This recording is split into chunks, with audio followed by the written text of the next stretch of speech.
திருச்சிற்றம்பலம்.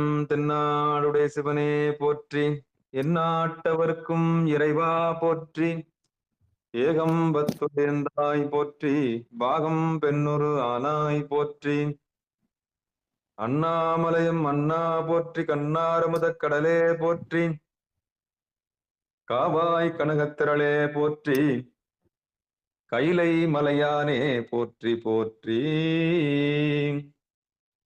நமச்சிவாய வாழ்க, நாதன் தாள் வாழ்க. அன்பர்களுக்கு வணக்கம். நீங்கள் கேட்டுக்கொண்டிருப்பதும் பார்த்து கொண்டிருப்பதும் நெறியே சீரான வாழ்வு தரும் என்கிற டெலிகிராம் சேனல் மூலம் செவ்வாய்க்கிழமைகள் தோறும் இரவு 8 மணிக்கு சித்தாந்த சைவம் என்கிற தலைப்பின் கீழே சைவ சித்தாந்த பயிற்சி வகுப்பு நடைபெற்று வருகிறது. அந்த வகையிலே உண்மை விளக்கம் என்கிற தலைப்பின் கீழே தற்போது வகுப்பு நடைபெற்று வருகிறது. நம்முடைய நிகழ்ச்சிக்கு வருகை தந்திருக்கக்கூடிய அத்துணை அடியார் பெருமக்களுடைய பொன்னார் திருவடிகளையும் மனம் மொழி மெய்களாலே வணங்கி நிகழ்ச்சிக்குள் இனிதே நுழைவோம். நம்முடைய இந்த நிகழ்ச்சியை நடத்துவதற்காக சேலம் மாவட்டம் ஆத்தூரில் உள்ள சித்தாந்த ரத்தனம் சிவஞான சுடர் சிவத்திரு ஸ்ரீதேவ் ஐயா அவர்கள் உண்மை விளக்கம் என்கிற பகுதியை நம்மோடு பகிர வருகிறார்கள். அவர்களுடைய பொற்பாதங்களை மனமொழி மெய்களாலே வணங்கி நிகழ்ச்சிக்கு வருக வருக என்று வரவேற்று மனமார்ந்த நன்றியும் கூறி கடந்த செவ்வாய்க்கிழமைகள் எல்லாம் அவர் தொடர்ந்து அறிமுக உரைகள் எல்லாம் கொடுத்து நம்மோடு பயணித்து வருகிறார்கள். அதனை முன்னிட்டு சிவத்தை நாம் அறிந்து கொள்வதற்கு ஒரு பெரும் கருவியாக இருக்கக்கூடிய ஞானாசிரியராகவும் அவரை மனதாலே நிறுத்தி மீண்டும் ஒரு முறை அவரை வணங்கி நிகழ்ச்சிக்குள் நுழைவோம். ஐயா ஸ்ரீதேவ் ஐயா, வாங்கய்யா.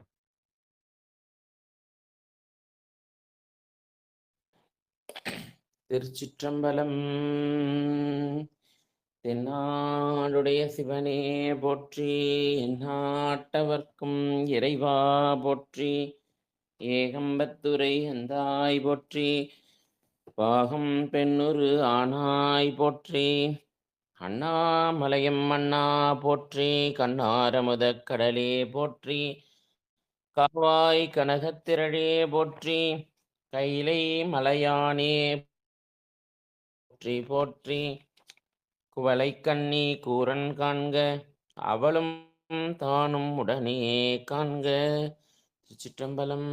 பொழியற்கோன் வெப்பொழித்த புகழியற்கோன் கடல் போற்றி, ஆலிமிசை கல்மிதப்பில் அணைந்த பிரானடி போற்றி, வாழி திருநாவலூர் வன் தொண்டர் பதம் போற்றி, ஊழிமலி திருவாத ஊரர் திருத்தாள் போற்றி போற்றி.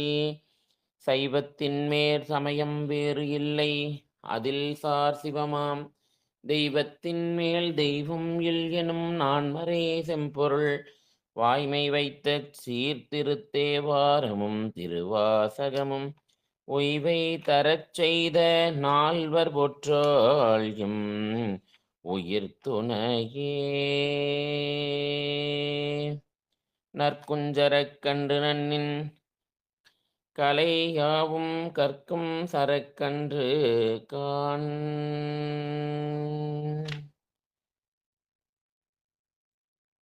சிற்றம்பலம். ஈராண்டில் சிவஞானம் பெற்றுயர்ந்த மெய்கண்டார் இணைத்தாள் போற்றி, நாராண்ட பல்லடியார் கருள் புரிந்தருள் நந்தினற்றாள் போற்றி, நீராண்ட கடந்தை நகர் மறைஞான சம்பந்தர் நிழல்தாள் போற்றி, சீராண்ட தில்லை நகருமாபதியார் செம்பதும திருத்தாள் போற்றி போற்றி. பண்டை மறை வண்டரட்ட பசுந்தே ஞானம் பரிந்து ஒழுக, சிவகந்தம் பரந்து நார கண்ட இருதய கமல முகைகள் எல்லாம் கண்டிரப்ப, காசினியில் வன்மேல் வந்த அருள் கதிரோன் விண்டமலர் பொழில் புடைசூழ் வெண்ணை மேவும் மெய்கண்ட தேவன் மிகு சைவநாதன் புண்டரிக மலர்த்தாள் சிரத்தே வாழும் பொற்பாதம் எப்போதும் போற்றல் செய்வாம். கருணை பொழி திருமுகத்தில் திருநீற்று நுதலும் கண்டாரை வசப்படுத்த கனிந்தவாயழகும் பெருமை தரு துறவினோடு பொறை உளத்தில் பொறுத்தே பிஞகனார் மலர்த்தாள்கள் பிரியாத மனமும் மறுவினர்கள் அகலாத ஞானமே வடிவாம் வளர்த்துறை செய் சிவஞான மாமுனிவன் மலர்த்தாள் ஒரு பொழுதும் நீங்காமல் யமதுலத்தில் சிரத்தில் ஓதிடும் நாவினில் என்றும் நிவைத்தே உரைப்பாம் கைலாயப் பரம்பரையில் சிவஞான போத நெறி காட்டும் வெண்ணை பயில் வாய்மை மெய்கண்டான் சந்ததிக்கோர் மெய்ஞான பானுவாகி குயிலாரும் பொழில் திருவடுத்துறைவாள் குரு நமச்சிவாய தேவன் சைலாதி மரபுடையோன் திருமரபு நீடு ஒழித்தழைக மாதோ. தென்னாடுடைய சிவனே போற்றி, எந்நாட்டவர்க்கும் இறைவா போற்றி. திருச்சிற்றம்பலம். எம்பிரான் ஞான சம்பந்த பெருமான் திருவடிக் கமலங்கள் போற்றி போற்றி. திருச்சிற்றம்பலம். ஈர்த்தென்னை ஆட்கொண்ட எந்தை பிரான் அகிலாண்டேஸ்வரி அம்மையுடனாகிய அருள்மிகு காய நிர்மலேஸ்வர பெருமான் திருவடிக் கமலங்களையும் எனது ஞானாசிரியர் விக்கிரமசிங்கபுரம் சண்முகமையா அவர்களுடைய மலரடிகளையும் இஞ்ஞான நிகழ்விலே இஞ்ஞான வேள்வியிலே கலந்து கொண்டு பயன்பெற வந்திருக்கக்கூடிய அடியார் பெருமக்கள் அனைவருடைய திருவடிகளையும் மனம் மொழி மெய்களாலை வணங்கி இந்த ஞான சிந்தனையை துவங்குவோம். திருச்சிற்றம்பலம். சென்ற வகுப்புல நம்ம இந்த தத்துவங்களை பற்றி பார்த்து கொண்டிருக்கிறோம். 36 தத்துவங்கள்ல சிவ தத்துவத்தை பற்றி பார்த்தோம் இல்லையா? இப்போ சிவ தத்துவம் அப்படிங்கிறது முதல்ல மாயை பார்த்தோம். மாயை என்பது என்னன்றதை பற்றி பார்த்துட்டு இருந்தோம். மாயைங்கிறது இந்த உலகமாகிய காரியத்திற்கு முதல் காரணம். ஏன்னா இந்த மாயையிலிருந்து தான் பெருமான் இந்த உலகத்தையும் இந்த உலகத்தில் இருக்கக்கூடிய நுகர் பொருள்களான அந்த நுகர்ச்சிக்கு உடைய அந்த பொருள்களையும் அப்புறம் அந்த மாயையிலிருந்து நமக்கு தனு கரண புவன போகம் அனைத்தையும் பெருமான் நமக்கு படைத்து கொடுக்கிறான் அப்படின்னு பார்த்தோம். அதனால அதுவே இந்த உலகம் தோன்றும் உலகமாகிய இந்த காரியத்திற்கு மாயை தான் முதல் காரணம் அப்படின்னு சொல்றோம். ஏன் அந்த மாயை ஏன் முதல் காரணம் அப்படின்னா, அந்த மாயை என்ன செய்யுது அப்படின்னு பார்த்தோம்னா, நம்ம முழுமையாக ஆணவத்தால் மறைக்கப்பட்டிருக்கக்கூடிய நம்முடைய அந்த அறிவை சிறிய அளவில் உயிர் அறிவை விளக்குவது. சிறிதா அந்த நிலையில ரொம்ப அறியாமையில் இருக்கக்கூடிய இந்த உயிர்களுடைய அந்த அறிவுல சிறிய அளவு ஒரு அறிவை விளக்குகிறது. அப்ப அதுக்கு முன்னாடி இது மலர் தொடர்பால் இந்த அறிவு முழுமையா மறைத்திருந்தது. இப்ப கொஞ்சம் அதை விளக்குனோடனே இப்ப இருக்கக்கூடிய அறிவும் மயக்கமாய் தான் இருக்கு. ஏன்னா மாயை மயக்கமும் செய்யும் அப்படின்னு சித்தாந்தம் சொல்லுது.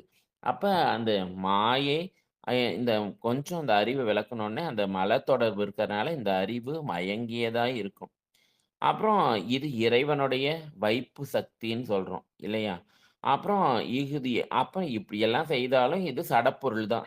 இறைவனுடைய வியாபகத்துக்குள்ள தான் உள்ளடங்கிய வியாபியமாக இருக்கக்கூடிய பொருள் இது. இந்த பொருள் அருவ பொருள். நம்ம கண்ணுக்கு தெரியாது. இந்த மாயை. மாயையினுடைய காரியம் நமக்கு கண்ணுக்கு தெரியும். மாயை நமக்கு தெரியாது அப்படின்னு பார்த்தோம். அப்ப அந்த மாயைய 2 பகுதிகளாக நமக்கு பிரிக்கிறார் இல்லையா? அந்த சுத்த மாயை, அசுத்த மாயை அப்படின்னு 2 பகுதிகளா பிரிக்கிறாங்கங்கிறத பார்த்தோம். இப்ப அதனுடைய சார்ட்ட நம்ம பார்க்கலாம். அந்த தத்துவங்கள நம்ம பார்த்தோம். இப்ப வந்து அந்த எப்படி பிரிச்சிருக்காங்கங்கிற அந்த சார்ட்ட பார்ப்போம்.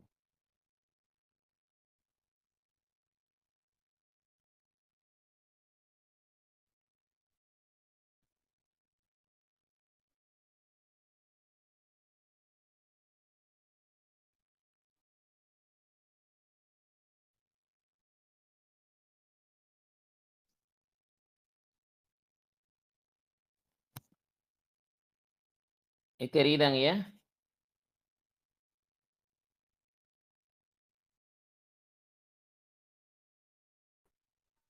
தத்துவம் தெரியுதுங்க ஐயா.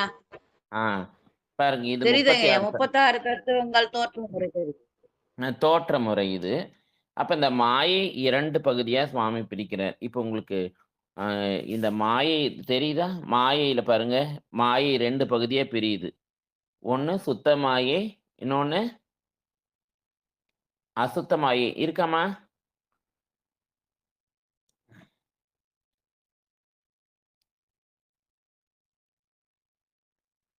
தெரியுதாம்மா?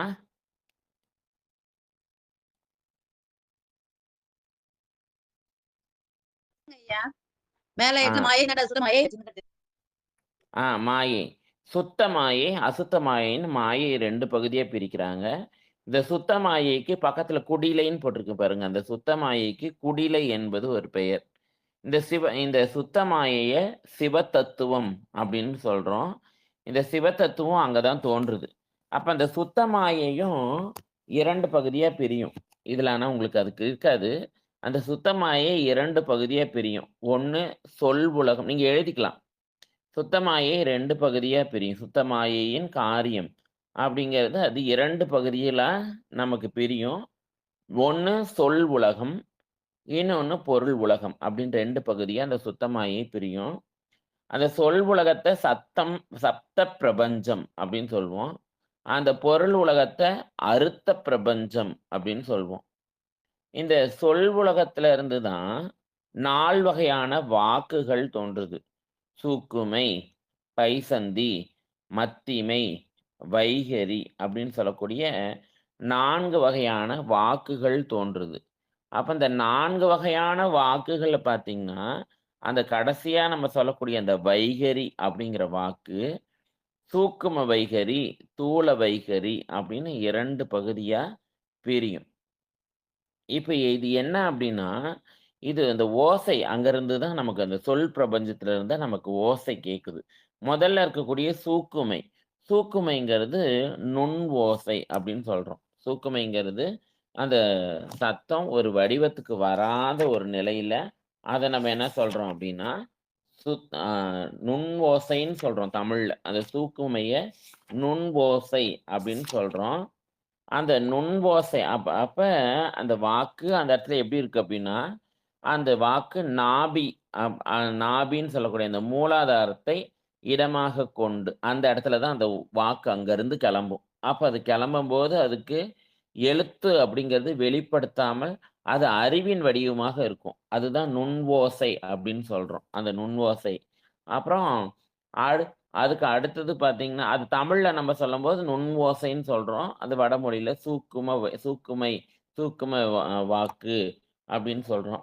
2வதா பார்த்தீங்கன்னா, அப்ப இந்த சூக்குமை வாக்குக்கு அப்புறம் பைசந்தி அப்படின்னு ஒரு வாக்கு. பைசந்தி வாக்குங்கிறது, அது மூலாதாரத்திலிருந்து கிளம்பி உந்திய வந்து எ அடையிற அந்த நிலைக்கு பைசந்தி. நமக்கு இப்படிதான் இப்ப நம்ம பேசுற சொற்கள் எல்லாம் இப்படிதான் அங்கருந்து வடிவம் பெற்று தான் வரும். இந்த முறையில தான் நமக்கு வரும்.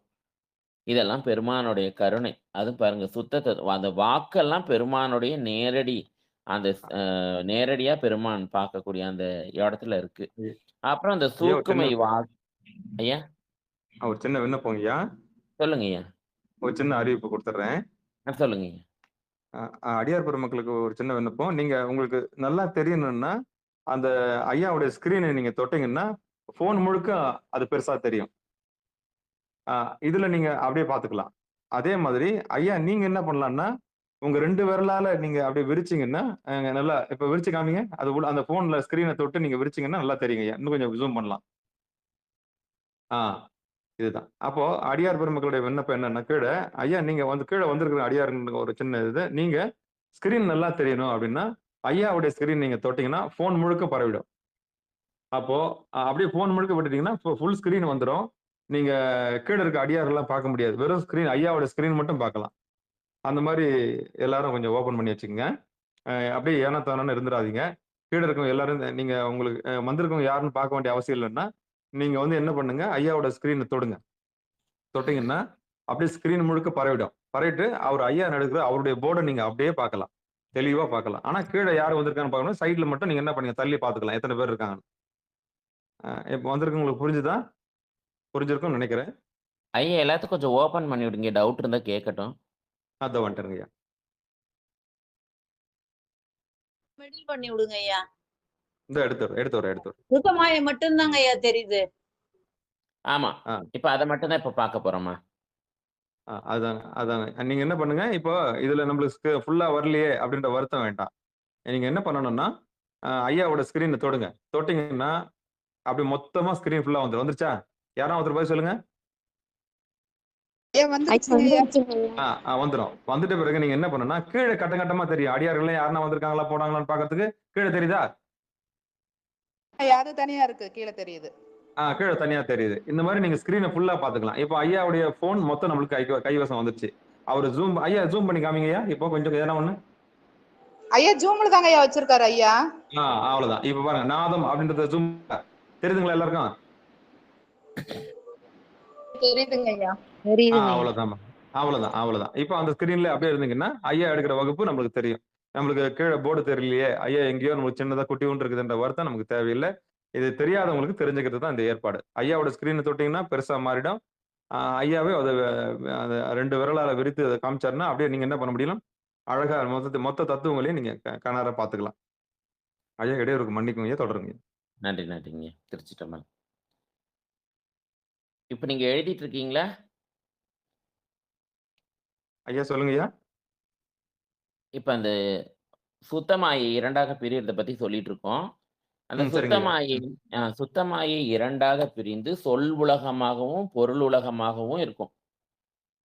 அப்புறம் அந்த சொல் உலகத்துல தான் 4 வகை. அந்த சொல் உலகத்தை சப்த பிரபஞ்சம்னு சொல்றோம். பொருள் உலகத்தை அர்த்த பிரபஞ்சம் அப்படின்னு சொல்றோம். அந்த சொல் உலகத்துல இருந்து 4 வகையான வாக்குகள். 1 சூக்குமை, 2 பைசந்தி, 3 மத்திமை, 4 வைகரி. இப்படி 4 வகையான வாக்குகள் அந்த சொல் உலகத்துல தோன்றுது.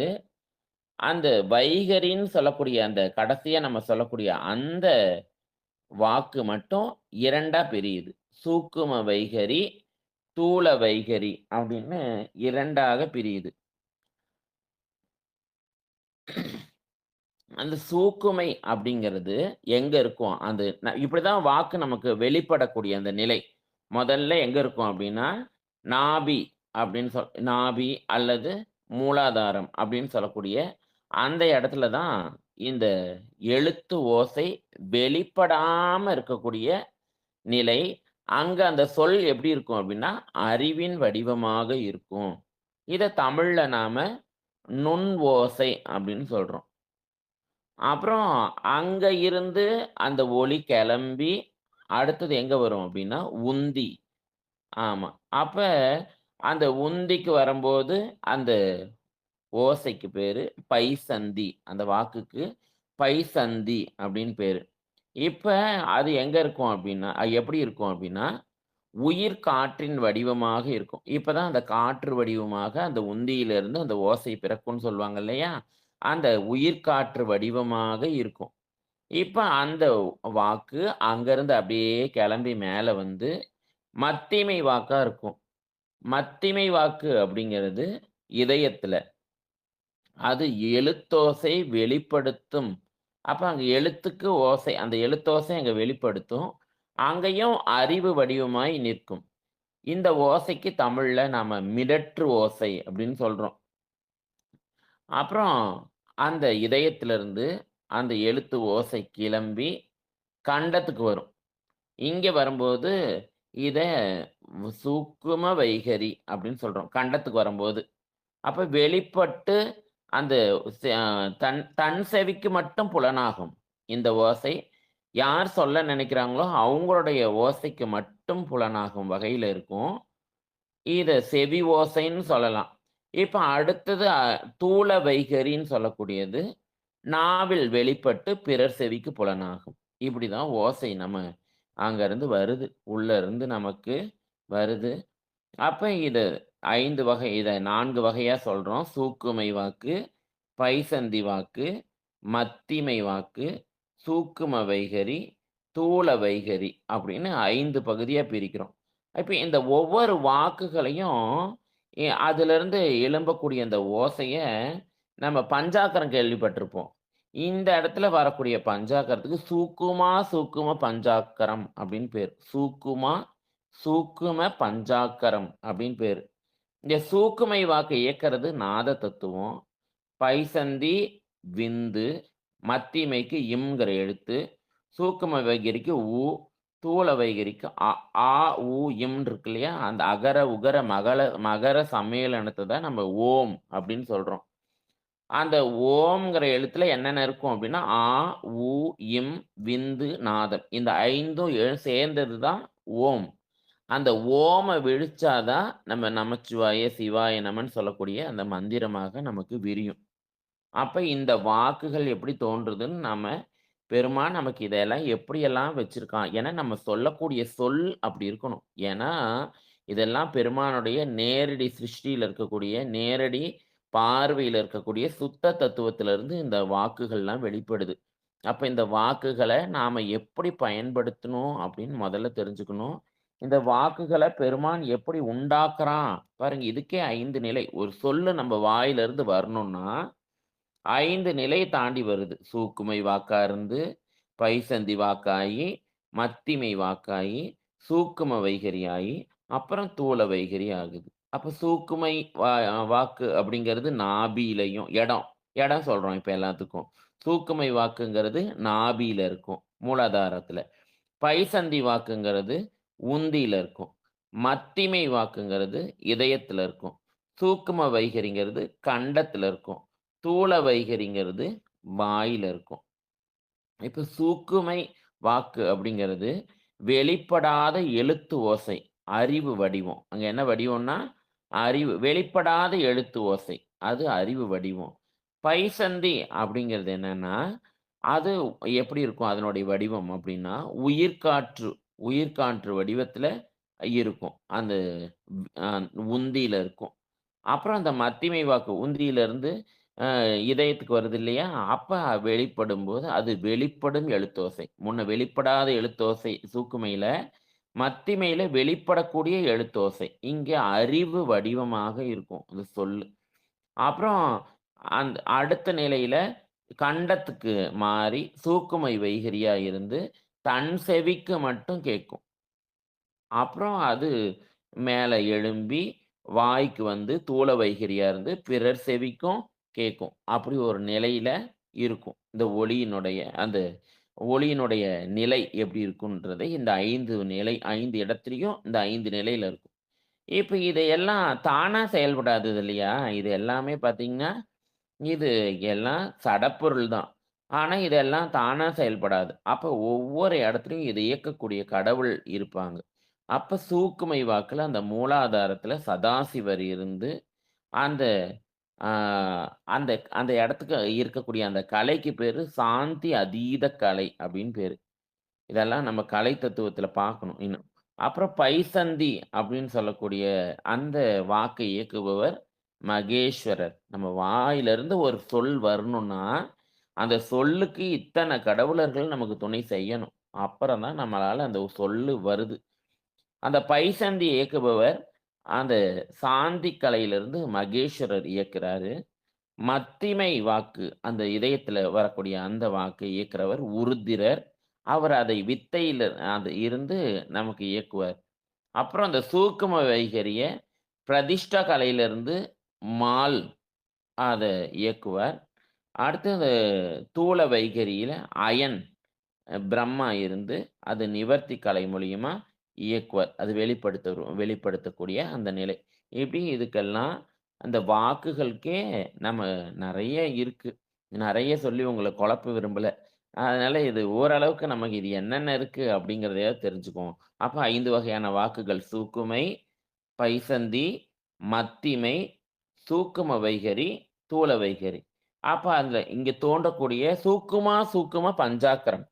இது ரொம்ப சூக்குமமா இருக்கக்கூடிய பஞ்சாக்கரம். அதனால தான் இத சூக்கும பஞ்சாக்கரம்னு சொல்றோம். நாதம், விந்து, இம்ங்கிற எழுத்து, ஊங்கிற எழுத்து, ஆங்கிற எழுத்து இப்படி 5ம் சேர்ந்து ஓம் அப்படின்ற வடிவம் பெறும். ஆ, உ, இம் அந்த 3 எழுத்துக்கூட விந்து, நாதம் இது 2ம் சேர்ந்து அங்க ஓம் அப்படின்னு சொல் உருவாகி, அந்த ஓம் விரிந்து தான் நம்ம சொல்லக்கூடிய பஞ்சாக்கரமான நமச்சிவாய, சிவாய நமங்கிற எழுத்த நம்ம சொல்றோம். அப்புறம் இதெல்லாம் இருக்கிற இடம் சூக்குமை நாபியில, பைசந்தி உந்தியில, மத்திமை இதயத்துல, சூக்குமை வைகரி கண்டத்துல, தூல வைகரி வாயில. இதெல்லாம் எழுதுனீங்கன்னா மட்டும்தான் உங்களுக்கு புரியும். இல்லைன்னா புரியாது. அப்ப சூக்குமையில இது வெளிப்படாத எழுத்தோசையா இருக்கும். அறிவு வடிவமாக. பைசந்தில உயிர்காற்று வடிவம். அப்புறம் மத்திமையில வெளிப்படக்கூடிய எழுத்தோசையா ஆனா வெளிப்படாம அறிவு வடிவமா இருக்கும். சூக்கும வைகரியில தன் செவிக்கு கேட்கும். தூல வைகரியில பிறர் செவிக்கு கேட்கும். இதை இயக்கக்கூடிய கடவுள் சூக்குமைக்கு சதாசிவர், பைசந்திக்கு மகேசர், மத்திமைக்கு உருத்திரர், சூக்கும வைகரிக்கு மால், தூல வைகரிக்கு அயன். எந்தெந்த கலையிலிருந்து இயக்குவாங்கன்னா, சூக்குமை சாந்தி அதீத கலையிலிருந்து, பைசந்தி சாந்தி கலையிலிருந்து, மத்திமை வித்யா கலையிலிருந்து, சூக்கும வைகரி பிரதிஷ்டா கலையிலிருந்து, தூல வைகரி நிவர்த்தி கலையிலிருந்து, இப்படி 5 கலையிலிருந்து 5 கடவுளர்கள் இந்த 5 வகையான இந்த வாக்குகளையும் இயக்குவார்கள்.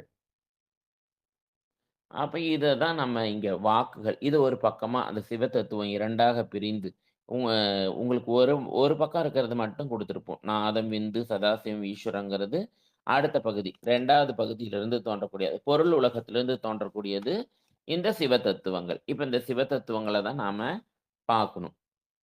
அப்புறம் இந்த வாக்குகள் இப்படி தோன்றுது. அடுத்தபடியா நம்ம பார்க்க போறது பொருள் பிரபஞ்சம். அந்த பொருள் பிரபஞ்சம், அர்த்த பிரபஞ்சம்னு சொல்றோம். அந்த பொருள் பிரபஞ்சம் தான் அதுவும் 2ஆ பிரியும். அந்த பொருள் பிரபஞ்சம் 2ஆ பிரிஞ்சு ஒரு பக்கம் சிவதத்துவமும், ஒரு பக்கம் கலை. 5 வகையான அந்த கலை. சாந்தி அதீத கலை, சாந்தி கலை, வித்யா கலை, பிரதிஷ்டா கலை, நிவர்த்தி கலை அப்படின்னு சொல்லக்கூடிய அந்த 5 வகையான கலைகள் ஒரு பக்கமும், அப்புறம் அந்த சிவ தத்துவங்கள் ஒரு பக்கமும் நமக்கு தோன்றும். இப்ப நம்ம பார்க்கக்கூடியது தான், இப்ப நீங்க ஸ்க்ரீன்ல பார்த்துட்டு இருக்க இந்த இதுதான் சிவ தத்துவங்கள் 5. இது அந்த பொருள் உலகத்திலிருந்து தோன்றக்கூடியது. அப்புறம் அந்த சுத்த மாயைக்கு குடிலைன்னு ஒரு பேரு. சிவ தத்துவம் அப்படின்னு பேரு. அத இயக்குபவர் யார் அப்படின்னா, அதுக்கு அதிதெய்வம் யார் அப்படின்னா, அத நேரடி சிருஷ்டியா அத சிவபெருமானே அத இயக்குறார். இதுக்கு இந்த சிவ தத்துவத்துக்கு அ சாட்சாத் சிருஷ்டின்னு பேரு. சாட்சாத் சிருஷ்டி. இதுக்கு நெறைய பேர் இருக்குமா. எழுதிக்கோங்க. இந்த சுத்த மாயைக்கு குடிலைன்னு ஒரு பேர் இருக்கு. குண்டலி அப்படின்னு பேர் இருக்கு. விந்து அப்படின்னு பேர் இருக்கு.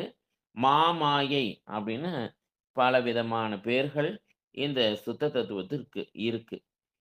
ஆமா. இந்த சிவத்தத்துவம் 5ம் இல்லையா? ஆமா. 5ம் 4 வகை வாக்குகளும் தோன்றும் இடம். இதுல தான் இந்த சிவத்தத்துவத்துல தான் தோன்றுது. இந்த சிவத்தத்துவம் அருவமா இருக்கும். இல்லையா? இங்க இருக்கக்கூடிய ஆன்மாக்கள்லாம் துன்பத்தோடு விரவாமை பற்றி சுத்தம். இங்க இருக்க ஆன்மாக்களுக்கெல்லாம் துன்பமே இருக்காது. அப்ப அந்த மாயை கன்மங்களுடைய ய அ சேட்டை இவங்க கிட்ட இருக்காது. அதனால இவங்களுக்கு துன்பமும் இருக்காது. ஏன்னா மாயை பற்றி இருக்கிறனால தான் நமக்கு எல்லாம் துன்பமே வருது. இல்லையா? அதனால இங்க அந்த இங்க இருக்க உயிர்களுக்கு துன்பங்களே இருக்காது. அந்த 5 தொழிலையும் செய்யக்கூடிய முதல்வன் இங்க தான் இருப்பான். அந்த சிவபெருமான் இந்த 5 தொழில்களும் செய்யக்கூடிய பெருமான் இந்த சிவதத்துவத்துல தான் இருப்பான்.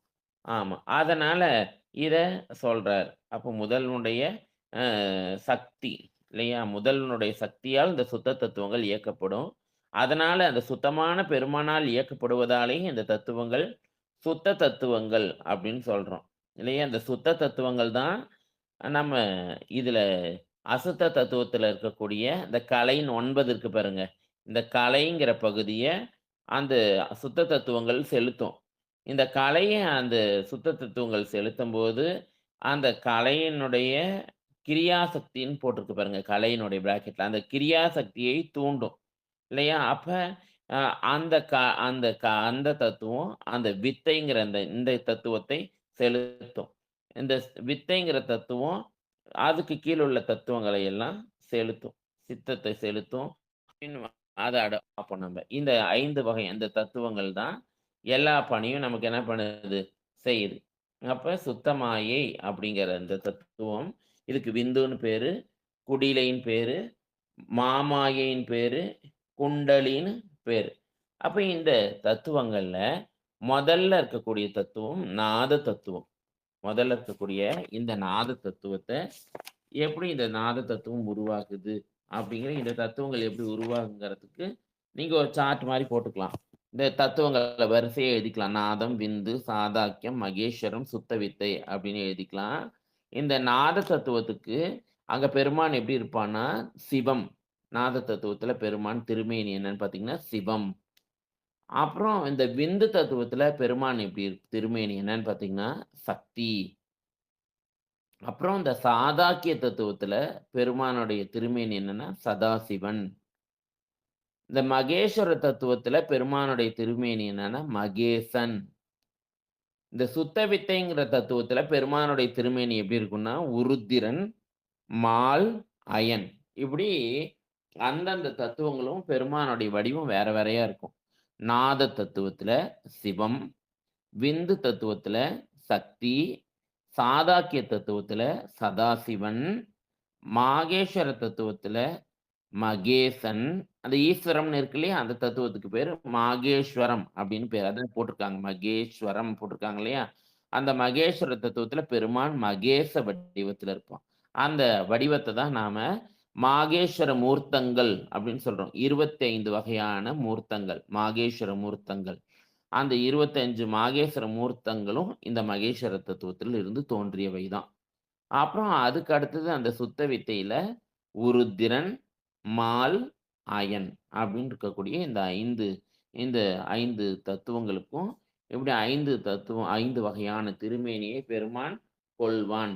அப்படி 5 வகையான திருமேனியை கொள்ளக்கூடிய பெருமான் இப்ப கீழ இருந்து பார்த்தீங்கன்னா, ஒன்றை காட்டிலும் ஒன்று உயர்ந்ததா இருக்கும். இப்போ உருத்திரன், மால், அயனை காட்டிலும் மகேசன் அந்த மாகேஸ்வர தத்துவத்துல இருக்கவங்க உயர்ந்த அறிவுடையவர்களா இருப்பாங்க. அதுக்கு மேல சதாசிவம் அந்த தத்துவத்துல இருக்கவங்க இந்த மகேஸ்வரன் அந்த சுத்த வித்தையில இருக்கவங்கள விட இந்த சாதாக்கிய தத்துவத்துல இருக்கவங்க அறிவில் முதிர்ந்தவர்களாகும். அந்த சக்தி தத்துவம், சிவ தத்துவத்துல ஒவ்வொருத்தரை காட்டிலும் ஒவ்வொருத்தர் எப்படி இருப்பாங்க அப்படின்னா, தன்னுடைய நிலையில உயர்ந்தவர்களாக இருப்பாங்க. அப்ப இத நீங்க தெரிஞ்சுக்கணும். அப்ப இந்த தத்துவங்கள் எப்படி தோன்றுது அப்படின்னா, இந்த தோற்ற முறை எப்படி தோன்றுது அப்படின்னா, பெருமான் பெருமானுக்கு 3 சக்திகள்.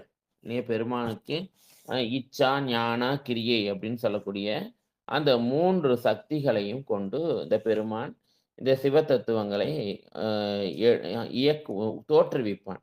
இல்லையா? அப்ப பெருமான் இறைவனது சக்தி அப்படியே வெளிப்படாது. ஏதாவது ஒன்றை பற்றி ஒன்றை ஏதாவது ஒண்ண பற்றி தான் பெருமான் வெளிப்படுவான். இல்லையா? எதையும் நேராக செய்யாது.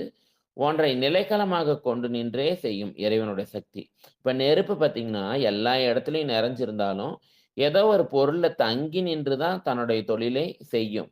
தனித்து எதையும் செய்யாது. அது விறகு, இல்ல நெருப்பு குச்சி, ஏதாவது ஒன்றை ஆதாரமாக கொண்டு தான் நிற்கிறது. அதுபோலவே இந்த பெருமானுடைய சக்தியும் நின்று தொழிற்படுவதற்கு ஒரு ஆதாரம் வேண்டும். ஒரு நிலைக்களம் வேண்டும். அந்த நிலைக்களம் எது அப்படின்னா, தூய்மையற்ற இந்த அசுத்த மாயை தூயதாகிய இந்த இறைவனுடைய சக்திக்கு நிலைக்கலன்னா இருக்க முடியாது. அப்ப இறைவனுடைய ஏன்னா அது அசுத்தம், பெருமான் அவன் பரிசுத்தம்.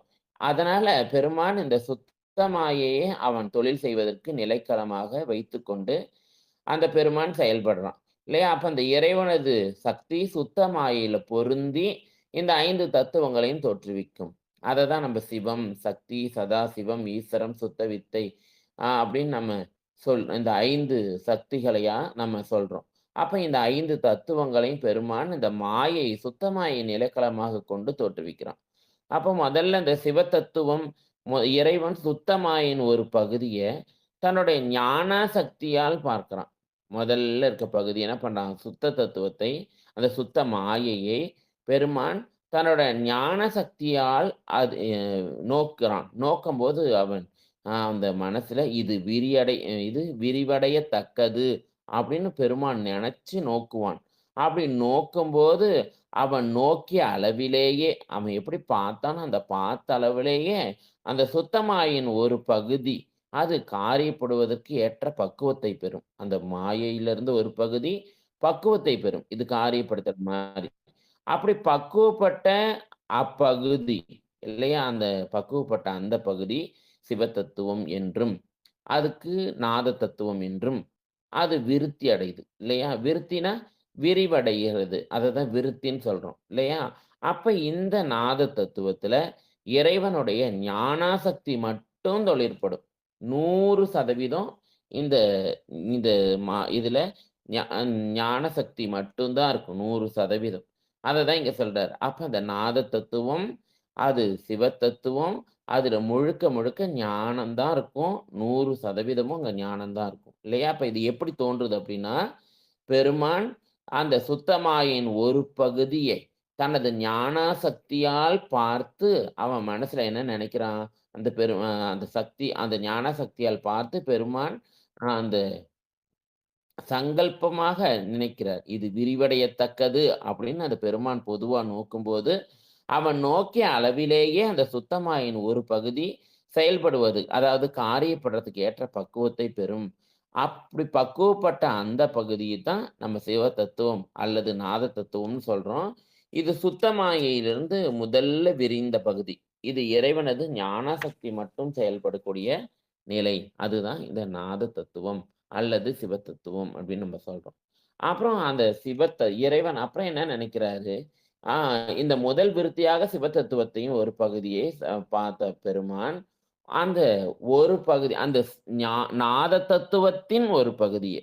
அதனால தான் அந்த நாதத்திலிருந்து கீழ வர மாரி விந்து குடுத்துருக்காங்க. அப்ப நாத தத்துவத்தினுடைய ஒரு பகுதியை பெருமான் என்ன பண்றான்? தன்னுடைய கிரியா சக்தியால் நோக்குகிறான். அப்படி நோக்கும்போது இது விரிவடைக அப்படின்னு பொதுவாக பெருமான் கருதுவான்.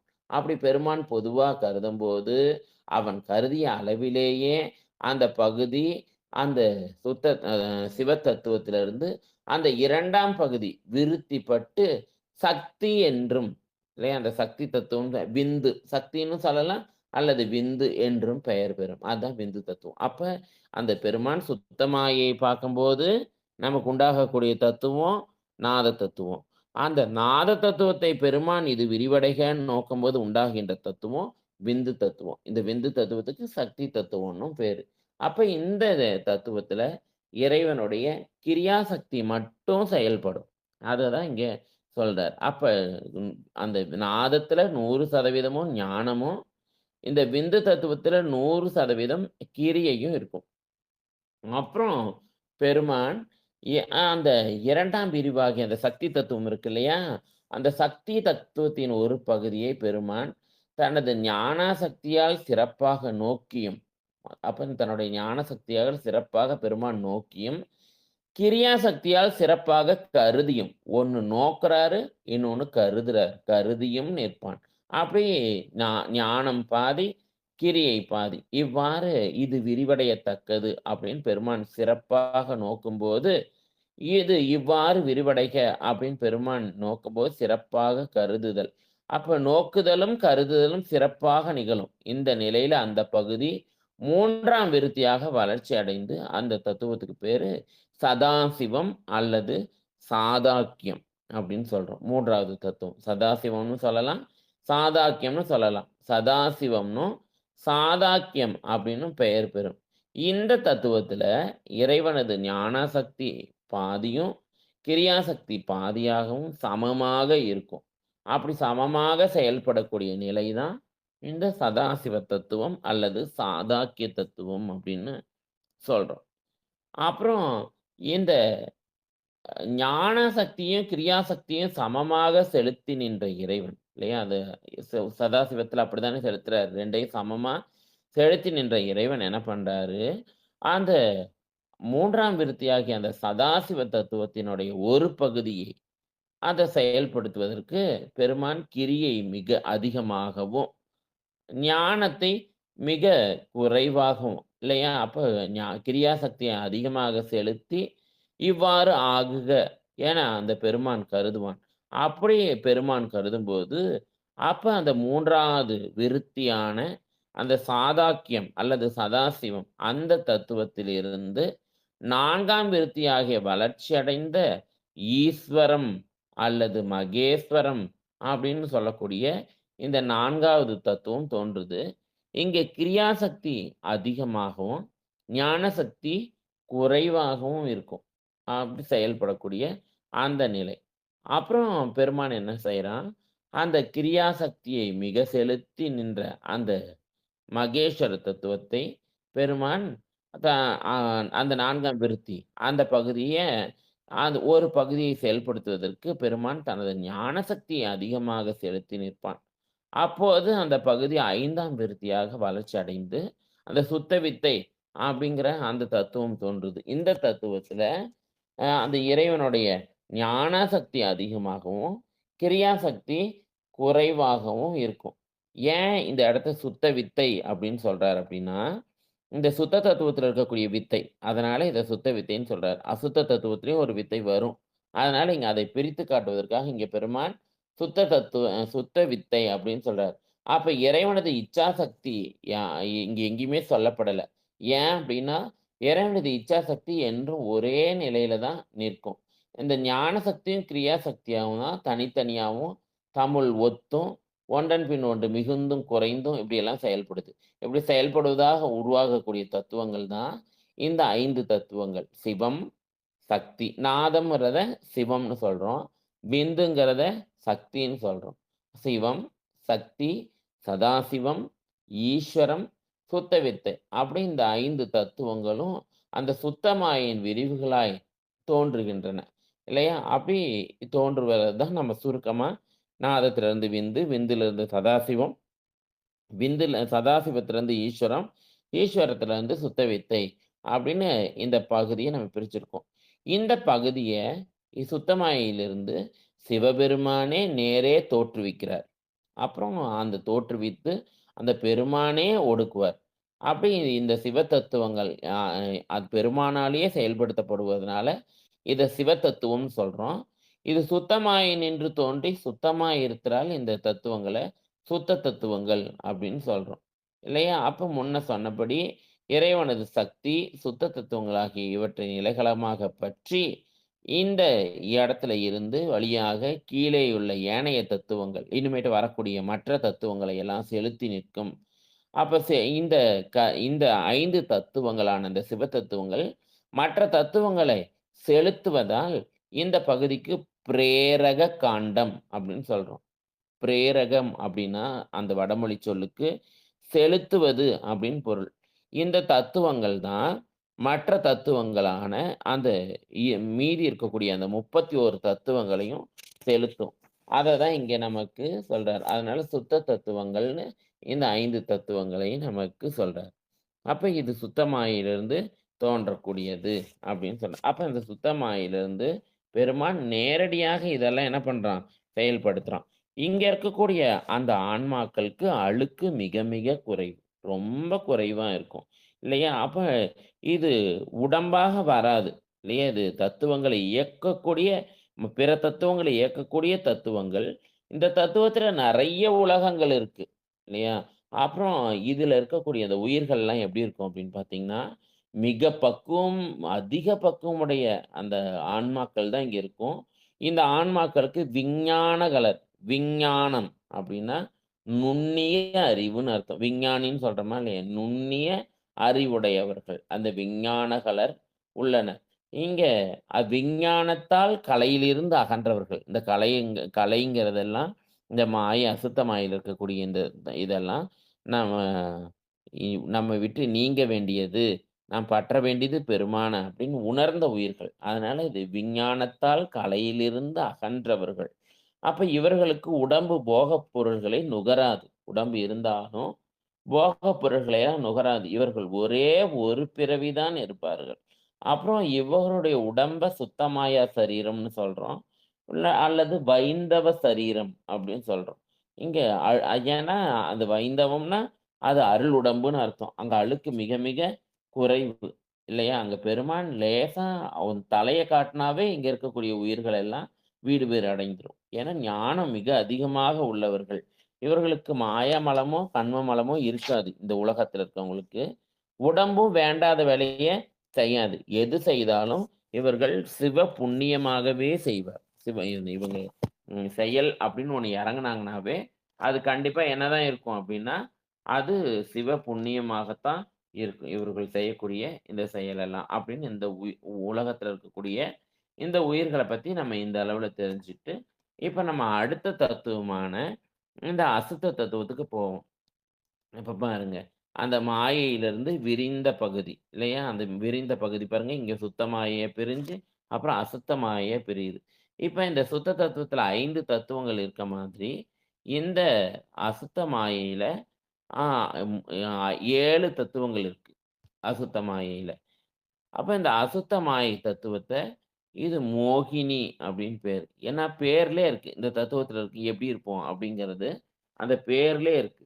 இல்லையா? அது அசுத்த மாயை அப்படின்னு பேர் இந்த தத்துவத்துக்கு. இந்த தத்துவத்துக்கு இன்னொரு பேர் என்னன்னா மோகினி அப்படின்னு போட்டிருக்கும். மோகினின்னு சொல்லலாம். இன்னொரு பேர் என்ன? அதோ மாயை. அத மாமாயைன்னு சொன்ன சுத்த தத்துவத்த இத என்ன சொல்றோம் அப்படின்னா, ஆ மா மா அதோ மாயை அப்படின்னு சொல்றோம்.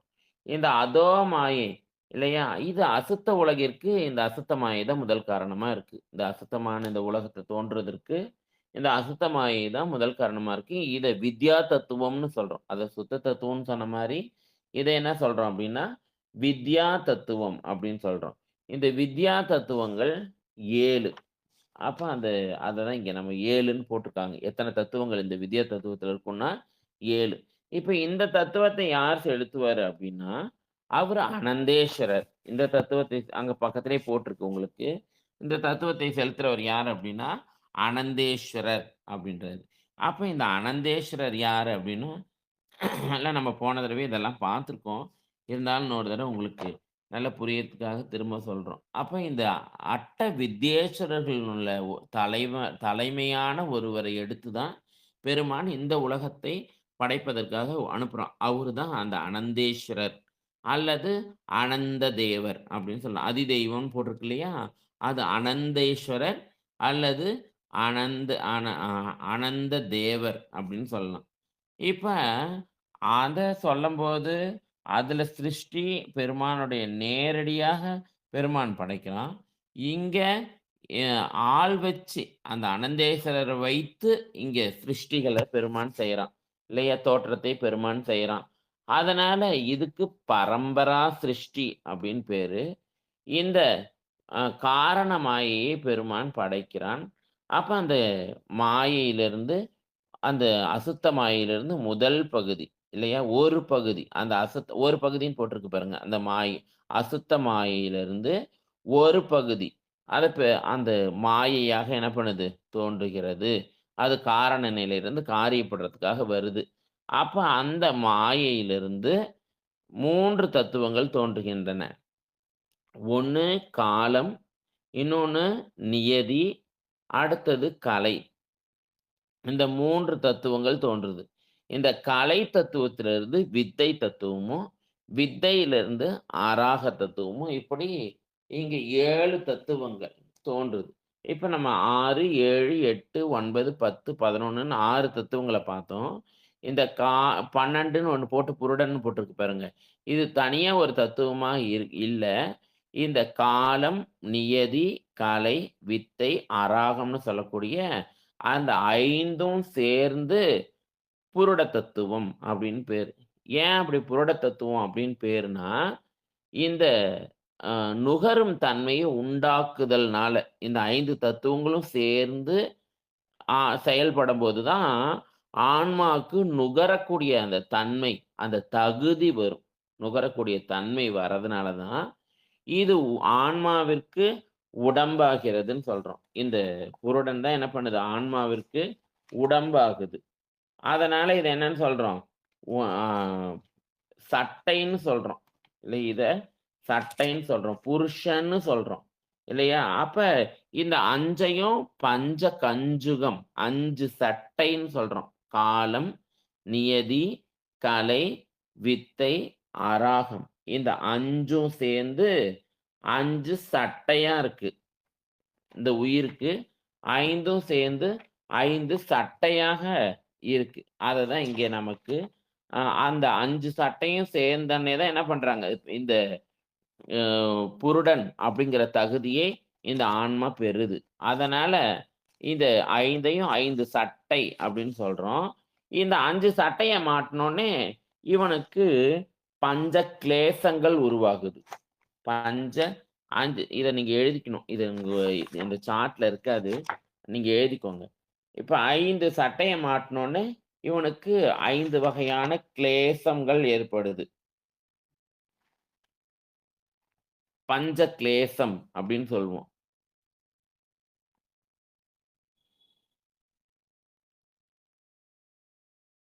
அப்ப இந்த பஞ்ச கிளேசங்கள் ஏற்படுது இந்த ஆன்மாக்கு. கிளேசங்கள்னா குற்றம். புன்ஸ்துவ மலம்னு சொல்லுவோம். ஏன்னா இந்த பஞ்ச கிளேசம்ங்கிறத பும்ஸ்துவ மலம் அப்படின்னு சொல்லுவோம். அப்ப அது ஏற்படுது. 5 வகையான சட்டைய மாட்டுனோனே, இவனுக்கு 5 வகையான குற்றங்கள் வருது. இவன் அறிவுல 5 வகையான அத பஞ்ச கிளேசம்னு சொல்றோம். அப்ப 5 வகையான குற்றங்கள் இவனுடைய அறிவுல ஏற்படுது. அது என்னென்ன அப்படின்னு பார்த்தா, 1 அவிச்சை அப்படின்னு சொல்றோம். 1 அவிச்சை அப்படிங்கிற ஒரு குற்றம் என்ன பண்ணுது? ஏற்படுது. அவிச்சை அப்புறம் அவிச்சைக்கு அப்புறம் ஆங்காரம் அப்படின்னு ஒண்ணு ஏற்படுது. இதெல்லாம் பேர்லயே எல்லாம் நமக்கு விளங்குற மாரியே இருக்கும். அவிச்சைக்கு அடுத்து ஆங்காரம், ஆங்காரத்துக்கு அடுத்து அவா, அவாக்கு அப்புறம் ஆசை, ஆசைக்கு அப்புறம் கோபம். இப்படின்னு இது விபரீத உணர்வுகள்னு சொல்றோம். இந்த 5 உணர்வுகளையும் ஆன்மாக்கு ஏற்படக்கூடிய விபரீத உணர்வுகள் அப்படின்னு சொல்றோம். அப்ப 5 சட்டைய பெருமான் நமக்கு மாட்றான். காலம், நியதி, கலை, வித்தை, அராகம் அப்படிங்கிற அந்த 5 சட்டைய மாட்றான். 5 சட்டைய மாட்டுனோனே இந்த உயிருக்கு புருடன் அப்படின்னு பேர் வருது. புருடன் அப்படின்னா என்னன்னா, இந்த உலகத்தை நுகரக்கூடிய தன்மையை உண்டாக்கக்கூடியது அப்படின்னு அர்த்தம். இப்ப 5 சட்டைய மாட்டுனோனே, இவனுக்கு 5 விதமான உணர்வுகள். அந்த உணர்வுகளும் தவறான உணர்வுகள். அதனால அந்த உணர்வுகளையே விபரீத உணர்வுகள்னு சொல்றோம். அப்ப முதல்ல அவிச்சை அப்படின்ற ஒரு குணம் ஏற்படுது. உணர்வு ஏற்படுது. அவிச்சைன்னா என்ன அப்படின்னா, நிலையாதவற்றை நிலைத்தன என்றும் எதெல்லாம் நிலை இல்லையோ, இப்ப அதானே நினைச்சுட்டு இருக்கோம். எதெல்லாம் நிலையில்லாத பொருளோ, அந்த பொருளெல்லாம் நம்ம கூட எப்பயும் நிலையா இருக்கும். அப்படின்னு இந்த உடம்பு முதலாக, நம்ம சுற்றம் முதலாக, இந்த உலகம் முதலாக அ எல்லாத்தையும் எதுவுமே நிலையில்லாதது. ஆனா எல்லாத்தையும் அதான் அந்த உணர்வு தான் விபரீத உணர்வு, தவறான உணர்வு. நிலையாதவற்றையெல்லாம் நிலைத்தன என்றும், அசுத்தத்தை எல்லாம் சுத்தம்னு நினைக்கிறது. எதெல்லாம் த தள்ள வேண்டியதோ, அதையெல்லாம் நம்ம மெல்றோம். எதெல்லாம் மெல்ல வேண்டியதோ அவன தள்றோம். அதனால அசுத்தத்தை எல்லாம் சுத்தம்னு நினைக்குது. தானல்லாத பொருளை எல்லாம் தான் என்று நினைக்குது. இப்படி திரிய காணும் உணர்வு தான் அவிச்சை அப்படிங்கிற உணர்வு. அப்ப திரும்பியும் பார்க்கலாம். அவிச்சை என்னன்னா, நிலையில்லாதவற்றை நிலையென நினைத்தல், அசுத்தமான பொருள்களை சுத்தம்னு நினைக்கிறது, தானல்லாத பொருள தான் நினைக்கிறது. அந்த உணர்வுக்கு அவிச்சை அப்படின்னு பேரு. ஆமா. அப்புறம் ஆங்காரம் ஏற்படுது. அப்ப 2வது ஆங்காரம். இது என்ன ஆங்காரம் அப்படின்னா, யான் என தன்னை மதிக்கும் உணர்வு. அதுதான் ஆங்காரம்னு சொல்றோம். இல்லையா? அப்ப யான்னு தன்னை ஒரு பெரிய பொருளா மதிக்கக்கூடிய அந்த நிலைய தான் ஆங்காரம்னு சொல்றோம். அடுத்து அவா அப்படின்றது எ எ எந்தாவது ஒரு பொருள்னா, அது பற்றி அது எனக்கு இது வேண்டும் அப்படின்ற ஆ உணர்வு. அவாங்கிறது வெறி. அந்த பொருள அடைந்தே ஆக வேண்டும் அப்படிங்கிற அந்த வெறிய தான் நம்ம அவா அப்படின்னு சொல்றோம். அந்த பொருளை அடைவதற்கு நம்ம என்ன வேணாலும் பண்ணுவோம். அப்படி அந்த நிலைய தான் இங்க ஏன்னா இந்த பஞ்ச குற்றங்கள்னு சொல்றோம்ல, காமம், குரோத, லோபம், மோகம், மதம் அப்படின்னு சொல்லக்கூடிய அந்த எல்லா குற்றத்தையும் செய்யக்கூடிய அந்த தன்மைக்கு நம்ம வந்துருவோம். அந்த பொருள அடைவதற்காக. அந்த உணர்வுக்கு பேர் அவா. அடுத்தது ஆசை இல்லையா? அந்த பொருள் மேல செல்லக்கூடிய அந்த உணர்வு. அந்த பொருள் மேல நம்ம செலுத்துறது நம்மளுடைய உணர்வை. அதுக்கு ஆசைன்னு பேரு. இதெல்லாம் கிடைக்கல அப்படின்னா, நமக்கு வருவது கோபம். அது பற்றி அதனால இது கடைசியாக இந்த உணர்வு. அப்ப இந்த பஞ்ச அ அந்த உடம்பு அந்த சட்டைகளை பற்றி 5 சட்டைகளை பற்றுவதனால இவனுக்கு ஏற்படக்கூடிய குற்றங்கள் பஞ்ச கிளேசம்னு சொல்றோம். அப்ப ப அந்த அந்த 5 வகையான அந்த உணர்வுகள தான் இங்க பஞ்ச கிளேசம் அப்படின்னு சொல்றோம். அப்ப இந்த இந்த 5 சட்டையும் பெருமான் மாட்டும்போது இந்த உயிருக்கு புருடன் அப்படின்னு பேரு. அப்ப இந்த மாரி இந்த அசுத்த தத்துவத்துல இருக்கக்கூடிய ஒவ்வொரு தத்துவமும் என்னென்ன செய்யும் அப்படின்னு நம்ம போன தடவையே பார்த்தோம். அந்த காலம் அப்படிங்கிற தத்துவம் எதை நிர்ணயம் செய்யும் அப்படின்னா, வினை அனுபவிக்கின்ற காலம். நம்ம எவ்வளோ காலம் இந்த வினைய நம்ம அனுபவிக்கணும்னு முடிவு செய்யறது இந்த கால தத்துவத்துல தான். அப்புறம் அந்த நம்ம செய்த வினை அளவு இல்லை எவ்வளோ காலம் நம்ம அந்த வினையை செய்யணும், அப்புறம் அந்த வினையை எவ்வளோ காலம் அனுபவிக்கணும் அப்படின்னு நிர்ணயித்து நிறுத்துவது காலம். அடுத்தது நியதி தத்துவம் என்ன செய்யும் அப்படின்னா, அவரவர் வினையை அவரவரே அனுபவிக்குமாறு செய்துதான் இந்த நியதி தத்துவம். யார் எந்தெந்த வினையை அனுபவிக்கணும் அப்படின்னு சொல்வது இந்த நியதி தத்துவம். இந்த உலகத்துல நம்ம எந்தெந்த போகங்களை இதுதான் அப்படின்னு பெருமான் எதெல்லாம் நம்ம அனுபவிக்கணும் அப்படின்னு நமக்கு வச்சிருக்கக்கூடியது தான் என்னென்ன அப்படின்னா, இந்த நியதி தத்துவத்துல தான் வைப்போம். நம்ம என்னென்னலாம் அனுபவிக்கணுங்கிறத இந்த நியதி தத்துவத்துல தான் வச்சிருப்போம் இல்லையா? அதெல்லாம் போன தடவை நம்ம பார்த்துட்டோம். அப்புறம் அதுக்கு அடுத்தது பார்த்தீங்கன்னா, அ எப் அ கலை தத்துவம் இல்லையா? அப்ப இந்த நியதியிலேயே சொல்றாரு. எவ்வளவு வினையை நம்ம அனுபவிக்கணும், எப்படி அனுபவிக்கணும், யார் மூலியமா அனுபவிக்கணும் அப்படின்னு பெருமான் நிச்சயித்து வைத்திருப்பது இந்த நியதி தத்துவத்துல தான். இந்த நியதி தத்துவத்துல இல்லாத எதையும் நம்மளால அனுபவிக்கவே முடியாது. ஆசைப்பட்டாலும் அனுபவிக்க முடியாது, என்ன பண்ணாலும் அனுபவிக்க முடியாது. தலையில என்ன எழுதியிருக்கான்னு அது மட்டும்தான். அதுதான் இந்த நியதி தத்துவம். அடுத்து கலை அப்படிங்கிறது கழித்தல் அல்லது செலுத்துதல் அப்படின்னு பேரு. இங்க கிரியைன்னு போட்டிருக்காங்க பாருங்க. செயலாற்றல் அதிகமா இருக்கும். இந்த கலை தத்துவத்து மூலியமா தான் நம்ம செயல் எப்படி இருக்கும் அப்படிங்கிறது ஒரு அந்த கலை தத்துவம் மிகுதியா அந்த கிரியையில இருக்கும் இல்லையா? அததான் இங்க கழித்தல், செலுத்துதல். அந்த செயலாற்றல் அதிகமா இருக்கக்கூடியது, செயலாற்றலை ஊக்குவிக்கக்கூடியது இந்த கலை. அடுத்து வித்தை அப்படிங்கிறது பேர்லயே இருக்கு. அது ஞானம் இல்லையா? அடுத்தது அராகம் அப்படிங்கிறது இச்சைன்னு கொடுத்திருக்காங்க. விளைவு, விருப்பம். ராகம்னா இச்சைன்னு பேரு. அப்ப நமக்கு எதுல விருப்பம் வரணும், அப்படிங்கிறதையும் பெருமான் இதில நிர்ணயித்து வச்சிருப்பான். நம்ம அறிவு எவ்வளோ செயல்படணும் அப்படிங்கிறத வித்தை தத்துவத்துல, எவ்வளோ செயல் செய்யணுங்கிறத கலை தத்துவத்துல. இப்படி எல்லாத்தையும் பெருமான் ஆல்ரெடி டிசைன் பண்ணி இதுக்குள்ளார வச்சிருப்பான். இந்தந்த தத்துவங்கள் செயல்படுற அளவுக்கு தான் நம்மளுடைய அறிவும், இச்சையும், செயலும் எதை நோக்கி போகணும். அறிவு எதை நோக்கி போகணும், இச்சை எதை நோக்கி போகணும், செயல் எதை நோக்கி இருக்கணும் அப்படிங்கிறது எல்லாத்தையும் பெருமான் இந்த 7 தத்துவங்கள். அதனால தான் இது வித்தைகளை வித்யா தத்துவம்னு இதுக்கு பேரு. அதனால தான் இந்த தத்துவங்கள் நம்மள இது இதெல்லாம் உடம்பாக வராது. இதெல்லாம் பெருமான் நமக்கு வச்சிருக்கக்கூடியது இல்லையா? அப்ப அந்த உடம்புக்குள்ள வச்சிருக்கிறது, ஆனா உடம்பு இல்ல. அப்ப அந்த காலம், நியதி, கலை, வித்தை, அராகம் அப்படிங்கிறது 5ம் சேர்ந்து 5 சட்டைகளாக புருடன் என்ற உயிர் பெயர் பெற வரைக்கும் அந்த அசுத்த மாயையில நம்ம இருக்கோம். அது வரைக்கும் இன்னைக்கு சிந்தித்திருக்கோம். நம்ம அடுத்த வகுப்புல இந்த கலையிலிருந்து தோன்றக்கூடியது பாருங்க. கலையிலிருந்து வித்தை தோன்ற மாரி, கலையிலிருந்து மூலப்பிரகிருதி அப்படின்ற ஒரு மாயை.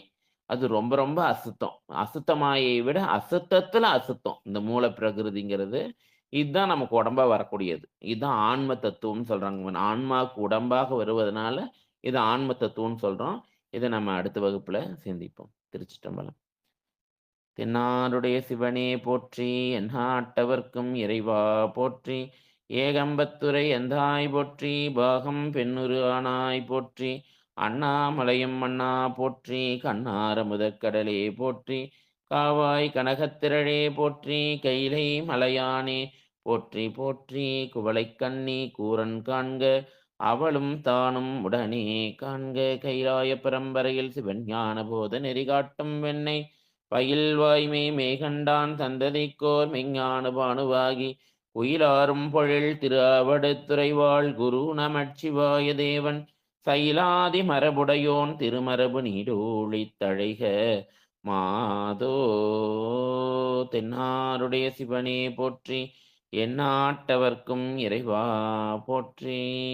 பிரான் திருஞான சம்பந்த பெருமான் திருவடி கமலங்கள் போற்றி போற்றி. திருச்சிற்றம்பலம். அன்பர்களுக்கு ஏதாவது சந்தேகம் இருந்தா கண்டிப்பா கண்டிப்பாங்க ஐயா. நன்றிங்க ஐயா. சிவ சிவா. திருச்சிற்றம்பலம், தில்லையம்பலம். ஐயா நான் பேசுறது கேக்குதுங்களா? கேக்குதுங்க சாமி. நன்றி நன்றி நன்றி. அன்பர்களுக்கு வணக்கம். நீங்கள் கேட்டுக்கொண்டிருந்ததும் பார்த்து கொண்டிருந்ததும் சிவநெறியே சீரான வாழ்வு தரும் எங்கள் டெலிகிராம் சேனல் மூலம் செவ்வாய்க்கிழமைகள் தோறும் இரவு 8 மணிக்கு சித்தாந்த சைவம் என்கிற தலைப்பின் கீழே சைவ சித்தாந்த பயிற்சி வகுப்பு நடைபெற்று வருகிறது. அந்த வகையில கடந்த 5-6 செவ்வாய்க்கிழமைகளாக சித்தாந்தத்தை பற்றிய ஒரு முகவுரையும் 14 சாத்திரத்திலே முதல் சாத்திரமாக ஐயா நமக்கு உண்மை விளக்கத்தில் என்கிற நூலிலிருந்து நமக்கு இப்பொழுது வகுப்பு எடுத்துக் கொண்டு வருகிறார்கள். அந்த வகையிலே இன்றைக்கு நம்முடைய தலைப்பாக உண்மை விளக்கத்திலே 6 தத்துவங்கள் என்கிற தலைப்பின் கீழே இந்த 36 தத்துவங்களுடைய விளக்கங்களை இப்பொழுது சொல்ல ஆரம்பித்திருக்கிறார்கள். மிக சிறப்பாக நமக்கெல்லாம் புரிய வைத்திருக்கிறார்கள். நிகழ்ச்சிக்கு வருகின்றிருக்கக்கூடிய அத்தனை அடியார் பெருமக்களுடைய பொன்னார் திருவடிகளையும் மனம் மொழி மெய்களாலே வணங்கி நிகழ்ச்சி சென்று கொண்டிருக்கும் போது ஒரு அறிவிப்பு நான் சொன்னேன். என்னன்னா, உங்களுக்கு ஐயா எடுக்கிற வகுப்புல அந்த மேல இருக்கிற ஸ்கிரீனை நீங்க அவருடைய முகம் தெரியுற மாதிரி ஒரு ஸ்கிரீன் இருந்தது இல்லையா? முகம் இல்ல, அவர் ஒரு ஸ்கிரீன் வச்சிருந்தார். அந்த ஸ்கிரீனை நீங்க தொட்டீங்கன்னா உங்க போன் முழுவதும் பரவிடும். பரவிடுனா அதாவது அந்த மொத்த ஸ்கிரீனும் தெரியும். அதுலயும் நீங்க கொஞ்சம் கீழே தள்ளினீங்கன்னா இன்னும் கொஞ்சம் ஜூம் பண்ணி நீங்க பார்க்கலாம். அந்த மாதிரி ஒரு பெரிய நமக்கு ஒரு பெரிய ஸ்கிரீன் ஷேர் வச்சு ஐயா வந்து நமக்கு வகுப்படுத்தாங்க.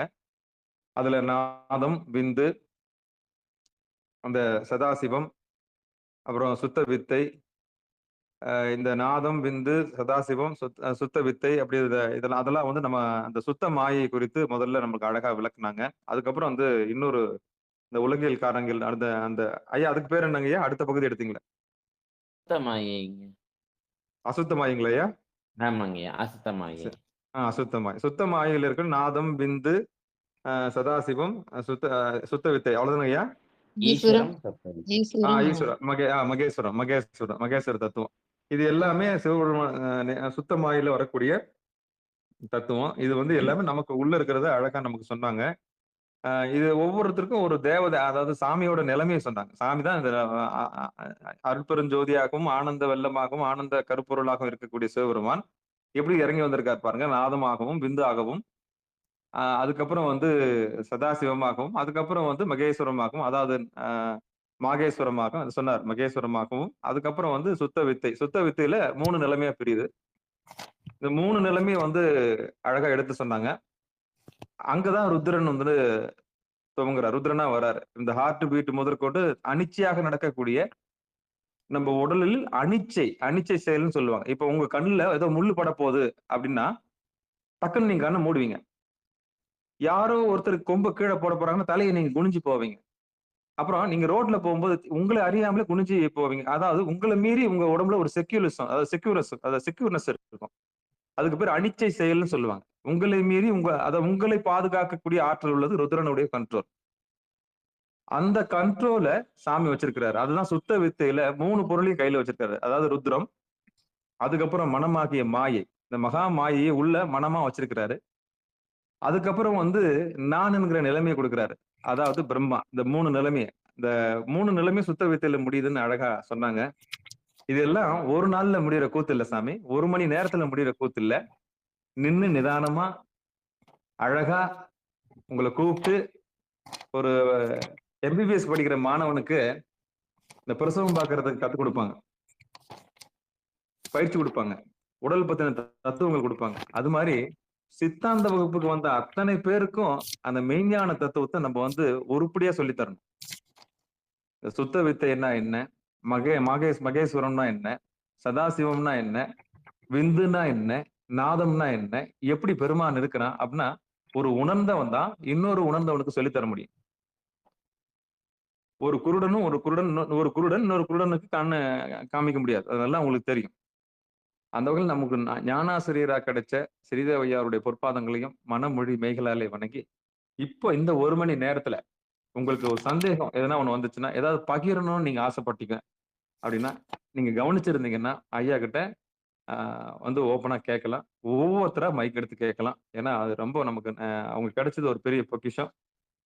அந்த வகையில அன்பர்கள் பெருமக்களுக்கு ஒரு அறிவிப்பு. சேலம் மாவட்டம் ஆத்தூரிலிருந்து சித்தாந்த ரத்தினம் சைவ ஞான சுடராக இருக்கக்கூடிய, உலகியலில் ஆசிரியராக இருக்கக்கூடிய, நடுநிலைப்பள்ளியில் ஒரு ஆசிரியராக இருக்கக்கூடிய,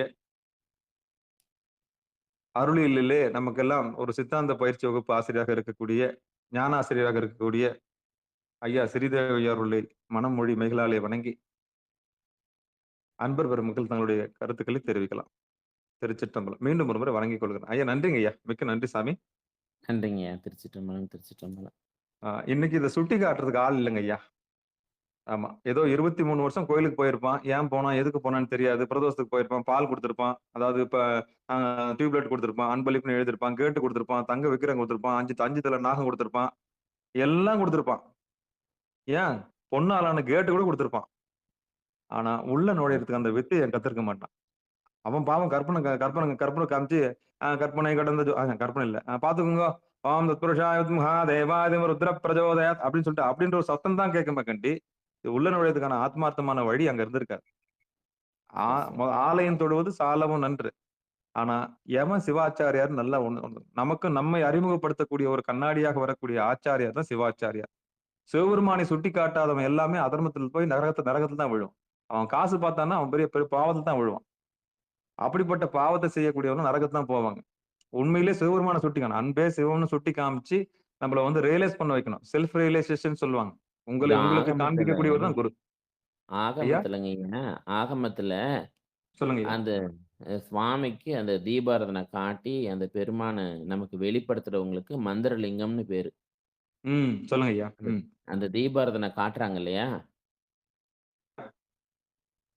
காட்டுறாங்க இல்லையா? பக்கத்துல போய் சாமிகிட்ட அந்த ஒளி காட்டுறாங்க இல்லையா? ஆமாங்க ஐயா. அந்த ஒளிய காட்டுறவங்களுக்கு ஆகமத்துல மந்திரலிங்கம் அப்படின்னு பேரு. ம், ம், ம், ஏன்னா ம். மந்திரத்த சொல்லி பெருமான் அந்த மந்திர வடிவத்துல இருக்க பெருமானை நமக்கு காட்டுவதால் அவர்களுக்கு மந்திரலிங்கம் அப்படின்னு பேரு. கண்டிப்பாங்க ஐயா. இது ஆனா இது உணரணும் இருக்கு எதனால? இல்லையா? ஏன் இதுக்கு எதுக்கு தீபாராதனை காட்டுறோங்க?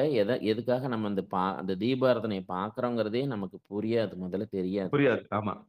நமக்கே தெரியாது. ஏன் பார்க்குறோம்? ஏன் போய் அங்க கோயில்ல பார்க்குறோம்? ஏன் அந்த சிவலிங்கத்தில பார்க்குறோம்? ஏன் அந்த சிவலிங்கத்துக்கு தீபாராதனை காட்டுறாங்க? அப்படின்னு இந்த கோயில் வழிபாட்டு முறைகளே நம்ம அடியாருன்னு சொல்றோம். திருமுறைகள படிக்கிறோம், தேவாரங்கள படிக்கிறோம், சிவபூஜை பண்றோம். ஆனா நமக்கே தெரியாது சுத்தமா. அ உண்மை, எத்தன உண்மை, பேத்துக்கு உண்மை. தெரியும் சொல்லுங்க ம். பார்க்கலாம்? நம்ம கண்டிப்பா. கிட்ட விழிப்புணர்வு இல்ல. யாரையும் எதுவும் எதையும் சொல்லக்கூடாது. ஆமா. சொல்லக்கூடாது. இன்னொருத்தரையும் குறை சொல்லக்கூடாது. நம்மகிட்ட முதல்ல ஆமா. நம்மளுடைய நம்ம அளவுல நமக்கு என்ன விழிப்புணர்வு இருக்கணுமோ, அதுவே நமக்கு இல்லையே! நிச்சயம். அற்புதம், அற்புதம், அற்புதம். அந்த வகையில நம்முடைய சிகாரம் தரும் உமையாள் துணைவர் சேனல்ல நீங்க என்ன பண்ணிக்கலாம், உங்கள நீங்க உணர்றதுக்கு ஒரு பெரிய களமாக இந்த இந்த தடம் இருக்கும். இந்த தடத்துல வந்து நீங்க அந்த நிகழ்ச்சியில பங்கெடுக்கும்படி பணிவன்போடு கேட்டுக்கொள்கிறோம். ஐயா, அன்பர்கள பேச வைக்கலாம் ஐயா? ஐயா. வாங்க, யாராவது முதல்ல வந்து கேளுங்க பார்க்கலாம். பேசுங்க ஐயா கிட்ட. இது கிளாஸ்ல இருந்து. ஐயா திருச்சிட்டம்பலங்க. அடியார் பெருமக்கள் திருவடி வணங்கிக்கிறேங்க சாமி. ஐயா திருச்சிட்டம்பலங்க. திருவடி வணங்கிக்கிறேங்க ஐயா. பேசுங்க. ஐயா ஐயா திருவடி வணங்கிக்கிறேங்க சாமி. பொன்னார் திருவடி வணங்கிக்கிறேங்க ஐயா. சிற்றம்பலங்க. ஐயா ஆமா சொல்லுங்க.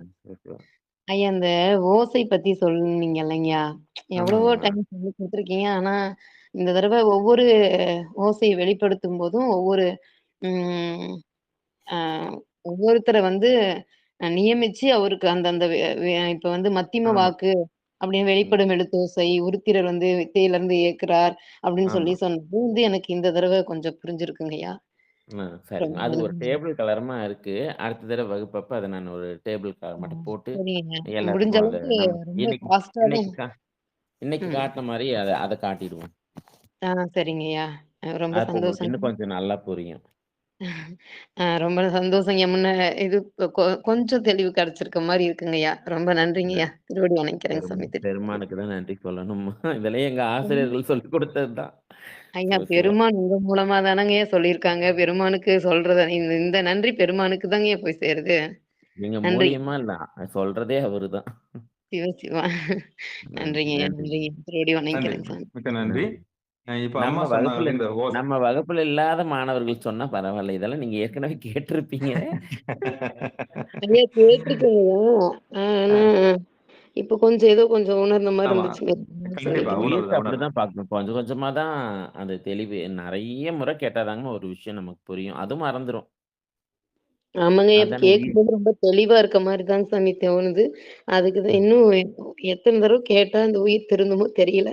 நன்றிங்கய்யா. திருச்சிட்டம்பலங்கய்யா. உயிரோட உண்மையில இயல்பு ஆன்மா அதுதான். வந்து சார்ந்ததின் வண்ணம் சொல்லுவாங்க. நம்ம யார் கூட சேர்றோமோ அவங்களுடைய புத்தி நம்மளுக்கு வந்துருமா. அதனால நீங்க அடியார் வட்டத்துல இந்த மாணவர்களோட இணக்கமா இருங்க. இந்த பசி உள்ள மாணவர்களோடு நீங்க பழக்க வச்சுக்கங்க. 24 மணி நேரங்கள்ல இந்த தேடல் உள்ளவங்களோட தொடர்பு வச்சுக்கங்க. அப்போ அதிலேயே இருக்கலாம். ஏன்னா வகுப்பு எடுக்கும்போது புரியுது. வகுப்ப விட்டு வெளியே போனா எனக்கு புரியலன்னு சொன்னா என்ன அர்த்தம்னா, அந்த எண்ண அலைகள் நம்ம வந்து வெளியில இருக்கிற எண்ண அலைகளுக்கு நம்ம ஆட்பட்டுறோம். அதனால நம்ம அதே நினைப்புல இருக்கணும், அதே கத்துக்கணும்னா அந்த சூழல்ல உள்ளவங்க, அந்த தாகத்துல உள்ளவங்க, அந்த நோக்கத்துல உள்ளவங்க, அடியார் பெருமக்களோடு நம்ம இணக்கமா இருந்தோம்னா நமக்கு அந்த மற்ற புற சூழல்களை வெற்றி பெறுவதற்கு வசதியா இருக்கும். திருவருள் கருணையும் நமக்கு கிடைக்கும்னு நான் நம்புறேன். நன்றி கண்டிப்பா. சித்ராமா. வாக்கு.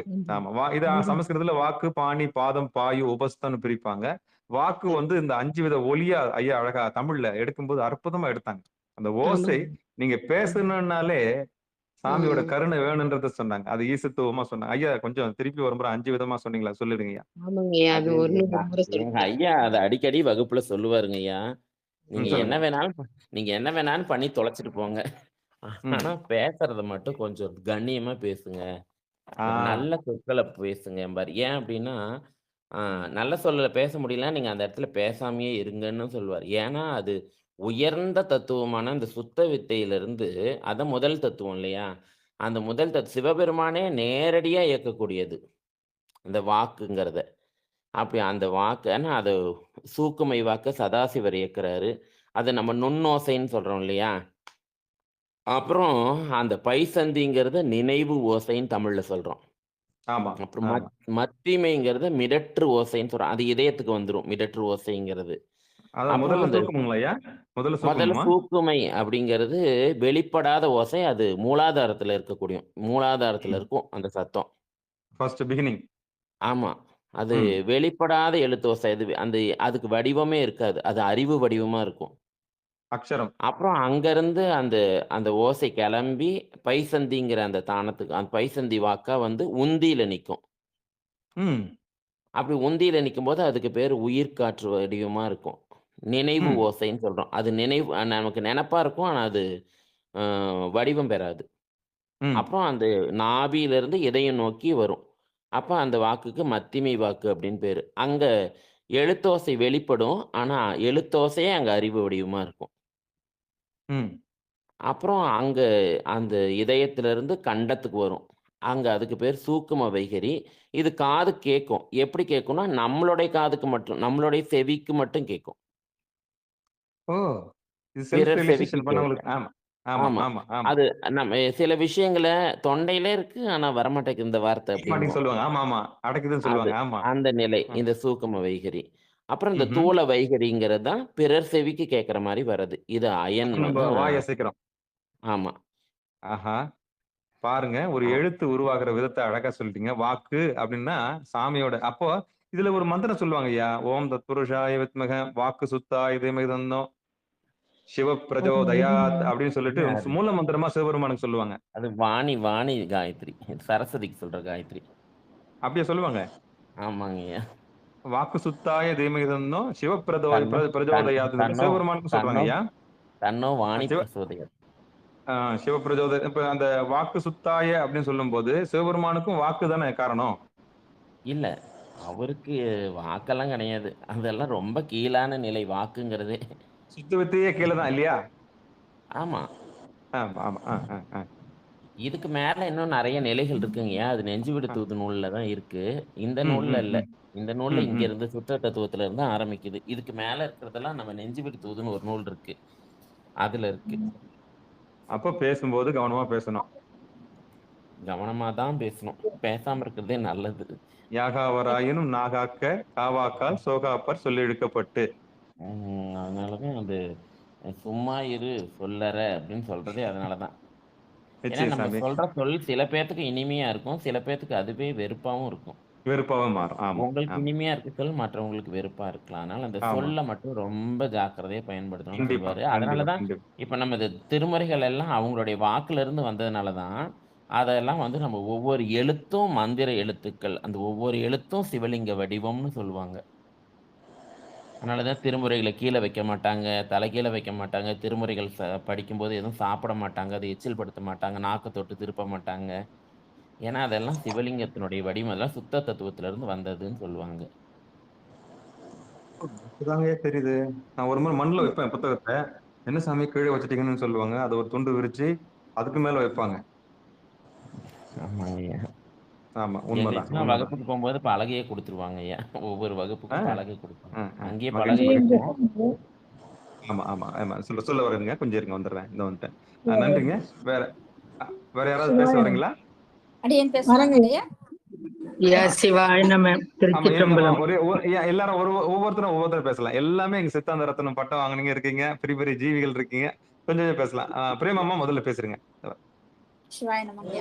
ரொம்ப சிறப்பா சொன்னார். உண்மையில வாக்கு எல்லாமே நல்லா அழகா எடுத்து கொடுத்து அது எந்தெந்த இடத்துல இருக்கு, மூலாதாரத்துல இருந்து முந்தில இருந்து அந்த கழுத்து வரைக்கும் வருது, அதுக்கப்புறம் வாய் ஓசையா வருதுன்னு சொல்லி நல்லா அழகா எடுத்து சொன்ன வாக்குக்கு ரொம்ப சிறப்பா சொன்னாருங்க. அதுபோல சுத்தமாயி நல்ல விளக்கம் அருமை. அது என்னன்னா சிவபெருமானோட ஞான சக்தி வந்து சுத்தமாயில வந்து நாத தத்துவமா இருக்கு. அது 100% அதுல இருக்கு அப்படின்னாரு. அதுக்கப்புறம் இந்த கிரியா சக்தியில வந்து 2வது விந்து சக்தியில வந்து இது அதிகமா கிரியா சக்தி மட்டும் அதிகமாகவும் ஞான சக்தி கம்மியாவும் இருக்குங்களா ஐயா அந்த 2வதுல? இல்ல அதுல முழுக்க கிரியா சக்தி மட்டும்தாங்கம்மா. முழுக்க ஏங்கய்யா வந்து இச்சா சக்தி வந்து ஒரே நிலையில இருக்கு அப்படின்னு சொல்றீங்க, அதுக்கு என்னங்கய்யா காரணம்? பெருமானுடைய இச்சை ஒண்ணுதாங்கம்மா. அப்படிங்களா? சிவா அதனோட அர்த்தம் எனக்கு புரியல, அதனாலதான் இப்ப கேட்டுட்டேன். அது பெருமானுடைய இச்சையை எந்த இடத்துலயும் சொல்றதே இல்லைங்கம்மா. ஏன் அப்படின்னா நம்மள மாதிரி பெருமானுக்கு பல இச்சைகள் இல்லை. அவனுக்கு ஒரு இருக்க இச்சை ஒண்ணுதான். ஓ, அதுதான் ஒரே எப்படியாவது ஆமா, அதனால பெருமானுடைய இச்சையை எந்த இடத்துலயுமே சொல்ல மாட்டாங்க. ஏன்னா இந்த உயிர்களை எப்படி கடை தேற்றி அதுகளை இன்பத்துல ஆழ்த்துறது அப்படிங்கிற ஒண்ணுதான் பெருமானுடைய இச்சை. அதனால இச்சை எங்கேயும் விரிச்சு சொல்ல மாட்டாங்க. சரிங்க. 3வது நல்லா சொன்னீங்க, சாதாக்கியம் சொன்னீங்க இல்லையா, அதுவும் நல்லது, கருத்து நல்லா இருந்தது. அதான் ஞான சக்திக்கு சமமாக வைத்து அந்த சுத்தமாயில விளக்கம் எடுத்து கொடுத்தீங்க. அதான் 4வது நல்ல விளக்கம் மகேஸ்வரனுக்கு அழகா கொடுத்தீங்கன்னா எழுதி வச்சிருக்கிறேன் நான். சிவபெருமான் வந்து ஞான சக்தியை வந்து குறைவாகவும் கிரியா சக்தி மிகுதியாகவும் கொடுத்து சுத்தமாயில மகேஸ்வர தத்துவத்தை பத்தி எடுத்து கொடுத்தீங்க. சுத்தவத்தை நல்லா அருமையா விளக்க சொன்னீங்க. ஞான சக்தி மிகுதியாகவும் இது வந்து கிரியா சக்தி குறைவாக இருக்கும் அப்படின்னு அந்த 5க்கும் அழகா எடுத்து விளக்கம் கொடுத்தீங்க. ஆரம்பத்துல இருந்து நல்லாவே கேட்டீங்க. அடுத்தது நல்லா அசுத்தமாய்க்கும் போயிட்டீங்க. அடுத்த மாசத்துல வந்து இந்த விஞ்ஞான கலருக்கு நல்ல விளக்கம் எடுத்து கொடுத்தீங்க. அதாவது இங்க அறிவுடையவர்கள் போட்டிருக்கீங்க. விஞ்ஞானத்துல வந்து இந்த போகத்துல அறிவுடையவர்களா இருப்பாங்களா, அது எப்படிங்க? அது அந்த அவங்களுக்கு விஞ்ஞான கலர் அப்படின்னா இப்ப விஞ்ஞானின்னு சொல்றோம் இல்லைங்கம்மா, அப்படின்னா என்ன அர்த்தம் அப்படின்னா ஞானம்னா நமக்கு தெரியும். விங் அப்படின்னா கூர்ந்த அப்படின்னு அர்த்தம், நுண்ணிய அறிவுடையவர்கள். அப்ப இங்க விஞ்ஞான கலர் அப்படின்னா அந்த கூர்மையான ஞானத்தினால் கலையிலிருந்து அகன்றவர்கள், அந்த சுத்தமாயிலிருந்து நீங்கியவர்கள், அசுத்தமாயிலிருந்து நீங்கியவர்கள். அசுத்தமா இருந்தா நீங்க அந்த அழுக்கு மனம் குறைவு அவங்களுக்குலாம் இல்லையா? ஆமா, அது கலைன்னு இருக்குல்லம்மா, அதுல அந்த கலையிலிருந்து தான் நம்ம நீங்கணும். அந்த அந்த அசுத்தமாயிங்கிற தத்துவத்துல இருந்து நம்ம நீங்க வேண்டியதுதான். அப்படி அதுல இருந்து எல்லாம் நீங்கி இந்த சுத்தமாயிக்கு வந்தவர்கள். அதனால அவருக்கு பேரு விஞ்ஞான கலர் அப்படின்னு பேரு. இந்த சுத்த தத்துவம்னா இந்த சுத்த தத்துவத்தையும் நம்ம விட்டு நீங்கணும் தான். எல்லா தத்துவம் இந்த 36ம் நம்ம விட வேண்டியதுதான். அதனால சுத்தம்னா நம்ம இங்க இருந்துக்கலாம் அப்படின்னு நினைக்கிறதுக்கு இல்ல, இதையும் நம்ம நீங்கிதான் ஆகணும். சிறப்பு நல்லா இருந்துட்டீங்க. அந்த சுத்தமாயினுடைய அந்த இதுவும் சொல்லிட்டீங்க. நாத தத்துவம், விந்து தத்துவம் எல்லாத்தையும் எடுத்து சதாக்கிய தத்துவம், ஈஸ்வர தத்துவம், சுத்தி அந்த 5ஐயும் முடிச்சிட்டீங்க. அதுக்கப்புறம் அசுத்தமாயில அதுவும் மயி, அது மோகினி வடிவம், வித்யா தத்துவம் 7, அதுக்கு அனந்த தேவர், அனந்தேஸ்வரர் சிறப்பு சிருஷ்டி செய்கிறார், சிருஷ்டி செய்கிறார், பரம்பரை சிருஷ்டி அப்படின்னு சொல்லி அதுக்கு எடுத்து கொடுத்துருக்குறீங்க. காலம், ஏது, கடை, வித்தி, அராகம் சொல்லி அந்த 5 மூலியமா தான் புருட தத்துவம் வருது அப்படின்றது நல்ல விளக்கமா அழகா எடுத்து சொன்னீங்க. நான் நிறைய எழுதி வச்சிருக்கேன், சொன்னா நேரம் ரொம்ப சிறப்பு. ஆனா எனக்கு வந்து அந்த இது வரவே இல்லைங்கய்யா, பாதிதான் வந்து. நானும் விரிச்சு பார்த்தேன், அடி எனக்கு வரவே இல்லை அந்த இது. இன்னும் ஒரு முறை அந்த சார்ட் எடுத்து மட்டும் நம்ம தனிப்பட்ட முறையில இந்த குடும்பத்துக்கு போட முடியுமாங்கய்யா உங்களால? அது என்னால எழுத முடியல, அது கொஞ்சம் சரிங்க. ரொம்ப சந்தோஷம். மிக்க நன்றிங்க. பரவாயில்ல, அழகா குறிப்பெடுத்திருக்கிறாங்க பாருங்க. சுத்தமாயி அசுத்தமாயி அப்படின்னு சொல்லிட்டு அதனுடைய நாதம், விந்து, அந்த சதாசிவம், மகேஸ்வரம், அந்த சுத்த வித்தையில அழகா எடுத்ததெல்லாம் எழுதி வச்சிருக்காங்க. பரவாயில்ல, எடுத்து இயம்பினது நன்றி, குறிப்பெடுத்தமைக்கு நன்றி, ஆர்வம் உள்ள அவங்களுக்கும் நன்றி. சிவாய நம்ம திருச்சிற்றம்பலம், தில்லையம்பலம். கடைசியில 36 தத்துவத்தையும் உடனுன்னு சொன்னாரு பாருங்க, அதுக்கும் நன்றி. கண்டிப்பா சுத்தமா நன்றி, இருக்கு. நன்றி, இங்க நன்றி. இருந்துக்கலான்னு பார்க்கக்கூடாது இல்லைங்கய்யா? ஆமா, ஆமா, ஆமா, ஆமா, ஆமா, ஆமா. ஏன்னா இங்கேயும் அதுதான் அந்த அழுக்கு உலகம் இருக்கு. வந்து தத்துவம். ஆமா. வாங்க, வாங்க. யாருங்க? ராணி அம்மா வரீங்களா? ஆமாங்க ஐயா.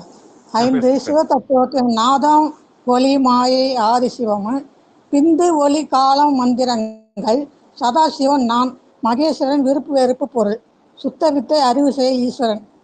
அது மாதிரி 5 வகை உடம்பு, ஸ்தூல உடம்பு, சூட்சம உடம்பு, காரண உடம்பு, மகா காரண உடம்பு, நுண் உடம்பு, இப்படி நல்லா அது மாதிரி இருக்குது. பாசம் கர்மம் மானம் மாயை எல்லாமே நமக்கு இருக்கிறதுனால சுத்த மாயை அசுத்த மாயை விருத்திகளை மாயெல்லாம் நம்ம இது பண்ணி நல்ல மாதிரி இந்த நிலைக்கு வந்து நம்ம வரணும்.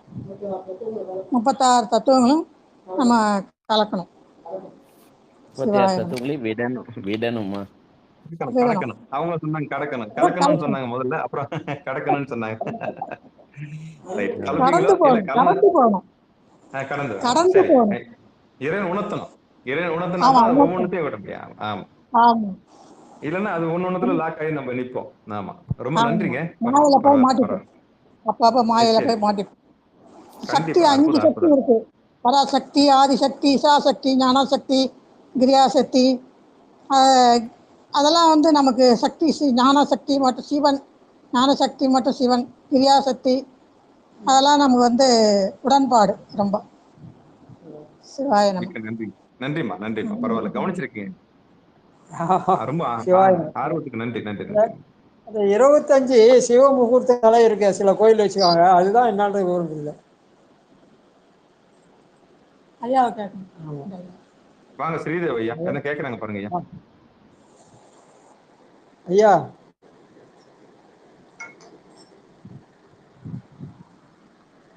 ஐயா ஐயா ஸ்ரீதேவ் ஐயா இருக்கீங்களா? சாமி சிவாயனம். வழக்கருத்தீஸ்வரர் கோயில்ல அந்த கோபுரத்துல 25 மகா சதாசிவமூர்த்தி 25 தலைகளோடு இருக்கும். ஆமா, ஆமா, ஆமா, ஆமா. அந்த மூர்த்தங்களோட தலை. ஆமா. ஆமா, அது வெறும் என்ன தலையா ஐயா இருக்கும். அடுத்த ஆமா. கேட்கணும். இப்ப ஐயா ஆமாங்கய்யா வந்துட்டாங்க. மொத்தம் 25 மூர்த்தங்கள் சொல்வாருங்கய்யா. அதுக்கு ஆமா, பேர் இருக்கு. ஒவ்வொருத்தங்களும் ஒவ்வொரு பேர். நம்ம நிச்சயம், பிள்ளையார் நிச்சயம். ரொம்ப ஆழமா போலாமா? ரொம்ப ஆழமா போலாம். போலாம். ரொம்ப ஆழமா போயிட்டு கத்துக்கலாம்.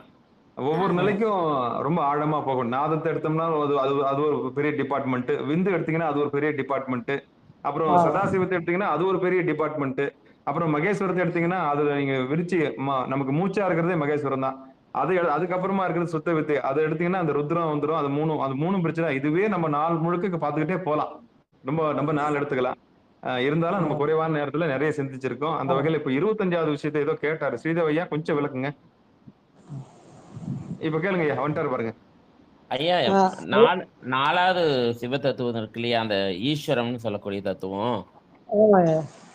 அந்த தத்துவத்துல தான் 25 மாகேஸ்வர மூர்த்தங்கள் இருக்கு. ஓ சரி சரி சரி. மாகேஸ்வர மூர்த்தங்கள் இப்ப நீங்க சொன்னீங்கன்னா அந்த கோயில இருக்கக்கூடிய மூர்த்தங்கள் பைரவர், அகோரரு, வீரபத்ரர், முருக பெருமான், விநாயக பெருமான், அம்பாள், இது எல்லாமே அதுல ஒரு 25 வடிவங்கள் வரும். அந்த வடிவத்தோட வர்றதுதான் மாகேஸ்வர மூர்த்தங்கள். இப்ப நம்ம அந்த வடிவத்தெல்லாம் வழிபடுறோம் இல்லையா? இப்ப அந்த அந்த வடிவங்களுக்கு மேல பாருங்க சதாசிவம்னு இருக்கு இல்லையா? அப்ப முதல்ல நம்ம பாருங்க கீழே இருக்கக்கூடிய அந்த சுத்த வித்தையில உருத்ரன், மால், அயன் அவங்கள இருப்பாங்க. பெருமாளை வழிபடுவாங்க, பிரம்மா வழிபடுவாங்க, உருத்ரனை வழிபடுவாங்க. அந்த வழிபாடெல்லாம் முடிச்சுட்டு நாம அந்த மகேஸ்வர வடிவங்களை வழிபடுவோம். அந்த மகேஸ்வரமும் அந்த சுத்த வித்தையில் இருக்கிறது உருவ வடிவங்கள். அதெல்லாம் அதிகார சிவம்னு சொல்லுவோம். அப்ப அதெல்லாம் வழிபட்டு உங்க அறிவுல நல்ல முன்னேற்றம் ஏற்பட்டதுக்கு அப்புறம் தான் நம்ம சிவலிங்கத்தான் பெருமான் வெளிப்படுற இடம்னு நமக்கு அந்த அறிவு வரும். அப்புறம் தான் இந்த உருவங்களை எல்லாம் விட்டுட்டு நம்ம அந்த சதாசிவ வழிபாட்டுக்கு போவோம். சதாசிவம்ங்கிறது அருவுருவ வழிபாடு. அது உருவமும் இல்ல, அருவமும் இல்ல. அந்த சதாசிவம் தான் நமக்கு போகத்தை கொடுக்கக்கூடியவர், நமக்கு அருளல் செய்யக்கூடியவர் அந்த சதாசிவர் தான். அதனாலதான் நம்ம சிவலிங்க திருமேனி வழிபடுறோம். ஆமா. அதுக்கப்புறம் அந்த சிவலிங்கத்தையும் விடணும். அதுக்கப்புறம் தான் சக்தி தத்துவம், விந்து தத்துவத்துக்கு போய் சுவாமி அருவமா பார்க்கக்கூடிய நிலை வரும். அதுக்கப்புறம் அந்த சிவ தத்துவங்கிறதும் பெருமான அருவமா பார்க்கக்கூடிய நிலை. அது ரெண்டும் லயித்து இருக்கக்கூடிய லய சிவம்னு சொல்றோம். அற்புதம் அற்புதம் அற்புதம் அற்புதம் அற்புதம் அற்புதம். இப்படி எல்லாம் நம்ம படிப்படியா ஒன்னொன்னா படிப்படியா விடணும். இப்படி அந்த விடணும். முதல்ல உருத்திரன் மாலையனை வழிபடுறது விடணும், அப்புறம் மகேஸ்வர மூர்த்தங்களை வழிபடுறது விடணும், அப்புறம் சதாசிவத்தை வழிபடணும், அப்புறம் சதாசிவத்தையும் விடணும், அப்புறம் பெருமான அந்த வழிபட்ட அந்த பெருமான மனது உள்ள பார்க்கக்கூடிய நிலை தான் அருவ உருவம், அருவம் அப்பாடி. அப்படின்னு சொல்லக்கூடிய. அதையும் கடக்கணும், அதையும் கடந்து பெருமான அறிவுல பார்க்கணும். அது நம்ம வினாவெண் வரும்போது பார்ப்போம். சாரி, நெஞ்சு விடுத்து அற்புதம் வரும்போது. நன்றி ராஜா ஐயா, ஆ, அற்புதமா கேட்டீங்க. கேள்வி ஆமா, கேட்டமைக்கு ஐயா நன்றி. இல்ல ஐயாவை நேருக்கு நேர் உட்காந்து ஒரு நாள் ஒரு டிஸ்கஷன் எல்லாம் நம்ம அடியார்கள் வச்சா நல்லா இருக்கு. ஐயா ஒரு நாளைக்கு இன்னைக்கு இல்ல நே- அது இல்ல, ஒரு நாள். இது நிச்சயம் அவங்க முகத்தை காமிப்பாங்க நிச்சயம் காமிப்பாங்க. இது இப்ப பாருங்க, கோயில் தத்துவத்தை அழகா சொல்லிட்டாரு பாருங்களேன். நீங்க ஆரம்பத்துல கோயிலுக்கு போலாம், வேணாம்னு சொல்லல. அது ஒரு விதம் தான். ஆனா அங்க ஆச்சாரியார்கள் அங்க சரியா இருந்திருந்தான்னா, ஒரு கவர்மெண்ட் ஸ்கூல் சரியா இருந்ததுன்னா, ஆமா இல்ல நான் சொல்றது கேளுங்க. எல்லாமே ஆமா, ஒரு கவர்மெண்ட் ஸ்கூல் சரியா இருந்திருந்ததுன்னா நமக்கு பிரைவேட் ஸ்கூல் நமக்கு தேவைப்பட்டிருக்காது. ஒரு ஆச்சாரியார், ஒரு சிவாச்சாரியார் சரியா இருந்திருந்தான்னா, சரியா அந்த தத்துவத்தை, அந்த அன்பு தத்துவத்தை, அந்த தத்துவங்களை அழகா விளக்கக்கூடிய உண்மையை உணர்ந்த ஒரு ஆள் இருந்தான்னா, வியாபார ரீதியா இல்லாம இருந்தான்னு வச்சுங்களேன், ஆமா அந்த ஞானத்தை மக்களுக்கு அழகா நமக்கு கொடுத்திருப்பான். அந்த எப்ப பகட்டு உலகத்துக்கு வயிற்றுக்காக, வயிற்று பழப்புக்காக என்னைக்கு மாற்றப்பட்டதோ போகுது. அன்னைக்கே எல்லாம் போச்சு. ஆமா. ஆமா, ஆமா. ரொம்ப உடம்ப நன்றிங்க. உடம்ப வளர்க்கறதுக்கு தான் நம்ம ஆளுங்க இருக்காங்க. ஆமா. மனசை அப்போ வளர்க்கறதுக்கு தத்துவத்தை மனசை இது பண்றதுக்கு ஆள் உண்மையை இல்லை. சொல்றதுக்கு உண்மையை ஐயா சொல்றதுக்கு ஐயா அன்னைக்கு எல்லாமே ரகசியமா இருந்தது. ம், ஆமா அன்னைக்கு எல்லாமே ரகசியம். இன்னைக்கு எல்லாமே புத்தக வடிவத்துல, குருநாதர் வடிவத்துல எல்லாமே நம்ம கிட்ட இருக்கு. இப்ப நம்ம பயன்படுத்துவோம். ஆமா அந்த காலத்துல சூட்சமமா இருந்தது. இப்போ கொஞ்சம் ஆமா இதுவா இருக்கு. ஆமா. இப்ப இப்போ சொன்ன இருக்கிறத மாதிரி நம்ம யாரும் நம்ம பயன்படுத்துவோம். தீதும் நன்றும் பிறதத வாரான்ற மாதிரி யாரையும் நம்ம குறை சொல்லாம, யாருடைய மனசையும் புண்படுத்தாம, யாருடைய உடம்பு மனசையும் உயிரையும் வருத்தாம, யாருக்கும் நம்ம தீங்கு இல்லாம, நம்மள நம்ம சரி பண்ணிட்டு, நம்மள நம்ம திருத்திக்கிட்டு, நம்ம தவத்துக்குள்ள உள்ள நுழைஞ்சு நம்ம இறைவனை தரிசனம் தன்னை தானே உணர்றதுக்கான முதல் முயற்சியை எடுப்புன்றதுதான் தத்துவ சிவாய சித்தாந்தத்தினுடைய. ஆமா ஆமா, எல்லா கோயில்களும் ஃபார்முலா தான், சூத்திரங்களே. சூத்திரங்கள் என்னைக்கும் அழிஞ்சு போறது இல்ல. சூத்திரம் வேணும், கோயில்கள்லாம் வேணும், நிச்சயம் வேணும், வேணும். ஆமா நிச்சயம் வேணும். ஆமா, ஏன்னா பெருமான்கள் அதாவது ஆலயம் தானும் அரண் என ஐயா செய்தவையா தொழுமே தொழுமே. ஆமா, நிச்சயம் நிச்சயம். ஆலயத்தையும் அடியாரையும் பார்த்தா அது பெருமானுடைய வடிவம்னு வழிபடணும். கண்டிப்பா கண்டிப்பா. ஐயா என்னமோ அடுத்தவங்களுக்கு போலாமா? கோயிலுக்கு போகணும். ஆமா சரி. வேற யாராவது நன்றி ராஜா ஐயா, நன்றி நன்றி நன்றி. வேற ஐயா யாராவது அவர்களுக்கு ஐயா அவர்களுக்கு வணக்கம். யாருங்க, வணக்கம். யார் பேசுறதுங்க? நியூ ஜெர்சிலேருந்து வேலரசி மதிசேகரன் பேசுறேங்க. மதிசேகரன் வேலரசி. ஓ, வேலர் சேமாவுடைய கணவர் பேசுறீங்களா? ஆமா ஆமாங்க. ரொம்ப ஐயாவுடைய வகுப்பு ரொம்ப அருமையா இருந்தது. வாங்க வாங்க வாங்க. இருந்தாலும் ஐயா சொன்ன மாதிரி ராஜசேகர் ஐயா சொன்னபடி நம்ம நேரடியா ஒரு நாள் அவர் கிளாஸ் எடுத்தா ரொம்ப நல்லா இருக்கும். ஐயாவுடைய ஃபேஸ நீங்க பார்க்கணுமா? ஆமா, நம்ம குறிப்பு எடுக்கிறதுக்கு நல்லதா இருக்கு. இருந்தாலும் ஐயா சொன்ன மாதிரி நம்ம நேரடியா ஒரு நாள் ஒரு வகுப்பு எடுத்தா நல்லா இருக்கு. நம்ம கண்டிப்பா அவர் என்ன வீடியோ லைவ்ல அவர் முகத்தை இப்ப ஸ்கிரீன் எடுத்த மாதிரி அவர் முகத்தை நிச்சயம் லைவ்ல கொடுப்பாரு. ஆமா ஆமா, நல்லா ரொம்ப நல்லா இருக்கு. அது கடைசியில அந்த 5 சட்டைகள் பத்தி சொன்ன ரொம்ப நம்ம ஒரு இதுவரை அதை பத்தி ஆச்சாரியார் தெரியல. இப்ப ஸ்ரீதேவியாக்கு ஒரு விண்ணப்பம் பகிரங்கமா இருக்கணும். அதாவது ஒரு ஆச்சாரியர் எவனுக்கும் பயப்படக்கூடாது. அதாவது ஸ்கிரீன்ல வெக்கமோ கூச்சமோ எதுக்கும் ஏதோ நீங்க நல்ல ஒரு போல்டான ஆள் தான். நல்ல ஒரு ஸ்டாண்ட் ஒண்ணு அடியன் உங்களுக்கு நான் ஏற்பாடு பண்றேன் திருவருள் கருணையினால. நல்லா அழகா டேபிள்ல வச்சுக்கோங்க. இந்த கோமல் சேகர் ஐயா வச்சிருக்காரு பாருங்க, சும்மா பக்காவா வச்சிருக்காருங்க. மேல வச்சுட்டு திரும்பி அப்படி உட்கார்ந்தாருன்னு வச்சுங்களேன். இந்த வயசுல அவர் அழகா இன்னைக்கு எல்லா டிவிலையும் எல்லா பேஸ்புக் எல்லா மீடியாவிலும் அழகா பேசிட்டு வர்றாரு. உங்களுக்கும் அந்த ஸ்டாண்ட் நிச்சயம் வேணும். அந்த ஸ்டாண்ட் நான் கொடுத்துறேன். அதை நீங்க வச்சுட்டு அழகா உட்காந்துங்க. எதை பத்தியும் கவலைப்படாதீங்க. பிராங்கா அப்படியே வீட்டுல பின்னாடி ஜாலியா உட்காந்துங்க. பாருங்க, உங்களை எல்லாரும் நேர்ல பார்க்கணும்னு ஆசைப்படுறாங்க பாருங்க. அந்த ஒரு தேவை உண்டாக்கிட்டீங்க நீங்க. ரொம்ப அருமையா இருந்துச்சு. நன்றி ஐயா. நியூ ஜெர்சில இருந்து சித்தாந்த வகுப்பு கேட்டிருக்கீங்க இல்லையா? ஆமாங்க. ரொம்ப நான் எப்பவுமே வேலரசி அம்மா குரல் தான் கேட்கும். டிஃபரெண்டா கேக்குதுன்னு பார்த்தேன் நீங்க. ஆமா நான் தான் பேசுறேங்க. மதிசேகர். ரொம்ப மகிழ்ச்சி. என்ன விண்ணப்பம் வைக்கிறீங்க சொல்லுங்க. நன்றிங்க. நேர்ல பார்க்கணும்னு ஆசைப்படுறீங்களா அவரை? ஆமாங்க. கண்டிப்பா ஏற்பாடு செஞ்சிருவோம். ஓகே நல்லது. ஆமா ஐயா, விண்ணப்பம் வச்சிருக்காரு பாருங்க ஸ்ரீதேவியா. சிவ சிவா. சரிங்க ஐயா. ஆமா. புரியுது. ஆமா. நீங்க நாள் ஃபுல்லா ஸ்கூல்ல இருந்துட்டு, தொய்வா இருந்துட்டு, அப்புறம் வந்து நாங்க எங்க முகத்த காமிக்கிறதுன்னு ரொம்பலாம் கஷ்டப்படாதீங்க. சிவ சிவா. ஆமா. சிவா, சிவா. நன்றி, ஐயா நன்றி. நன்றி. ஐயா வாங்க ரயில்வே திருச்சிற்றம்பலங்க கிளம்பா. ஐயா. வாங்க, வாங்க, வாங்க. ஐயா ஐயா நேரடியா வகுப்பு எடுக்கும் போது அதாவது ஒரு வரி வந்து சொல்லி கொடுத்தாருன்னா அது புரிஞ்சுதான்னு கேட்டு அடியாருங்க எல்லாருக்கும் புரிஞ்சுதான்னு சொன்னாதாங்க ஐயா அடுத்த லைனுக்கே போவாரு. அது வரைக்கும் விட மாட்டாரு. ஆமாங்க ஐயா, அது விளக்கமா ஸ்கூல் பிள்ளைங்களுக்கு சொல்ற மாதிரி எங்களுக்கு சொல்லி தருவாருங்க ஐயா. அப்படி இப்ப இது ஆன்லைன்லங்கிறப்போ அப்படியே சொல்லிட்டு வந்து கடைசியா வந்து கருத்து கேக்குறாரு. ஆனா வகுப்புல நேரடியா எடுக்கும் போது ஐயா வந்து விளக்கமா புரிஞ்சுதா, அது புரியாதவங்களுக்கு கூட புரிய வச்சுட்டு தாங்க ஐயா விடுவாரு. ஐயா திருவடி வணங்கிறேங்க சாமி. சிவ சிவா. பெருமான். இதுக்கே பாதி பேர் வர மாட்டாங்க உங்களுக்கு கிளாஸ்க்கு. ஐயா மாணவர்களா 60 பேருக்கு மேல வருவாங்கய்யா. 65 பேர் வராங்க. வைத்தியநாதா ஒரு கிளாஸ் கேட்டு ஐயா நேர்ல பாக்கணும்னு சொல்றாரு. நீங்க வந்து கேட்டீங்கன்னா தெரியும். இல்லைங்க. இல்ல. நான் வகுப்பு வந்தா இவரை நம்மள விட மாட்டாரு போல அப்படின்னு சொல்லிட்டு பயந்துக்கு நின்று போறான்னு பயந்துருங்க. வேற ஒண்ணும் இல்லைங்க. சிவ சிவா. அம்மா சித்தாமா அடியான் சொன்னது கரெக்ட் தானங்கம்மா? ஆமாங்க சாமி, கரெக்ட் தான் ஐயா. நேர்ல பார்த்தா நம்மளோட முக லட்சணத்தை பார்த்தே ஐயாக்கு தெரிஞ்சு போயிடும். கண்டிப்பா, கண்டிப்பா, கண்டிப்பா. நிச்சயம். நான் அது சீக்கிரம் அதோட ஸ்கிரீன் ரெடி பண்ணலாம். அது பக்காவா ரெடி பண்ணிடலாம். எல்லாரும் நேரடியா போகிற மாதிரி ஒரு வாய்ப்பு பண்ணுங்க ஐயா. அது அது ஒண்ணும் இல்லம்மா. அவர் இந்த வீடியோ ஆன் பண்ணாருன்னா எல்லாரும் பாக்கலாமா? ஸ்கிரீன் மட்டும் தான் பார்த்தேன் அன்னைக்கு.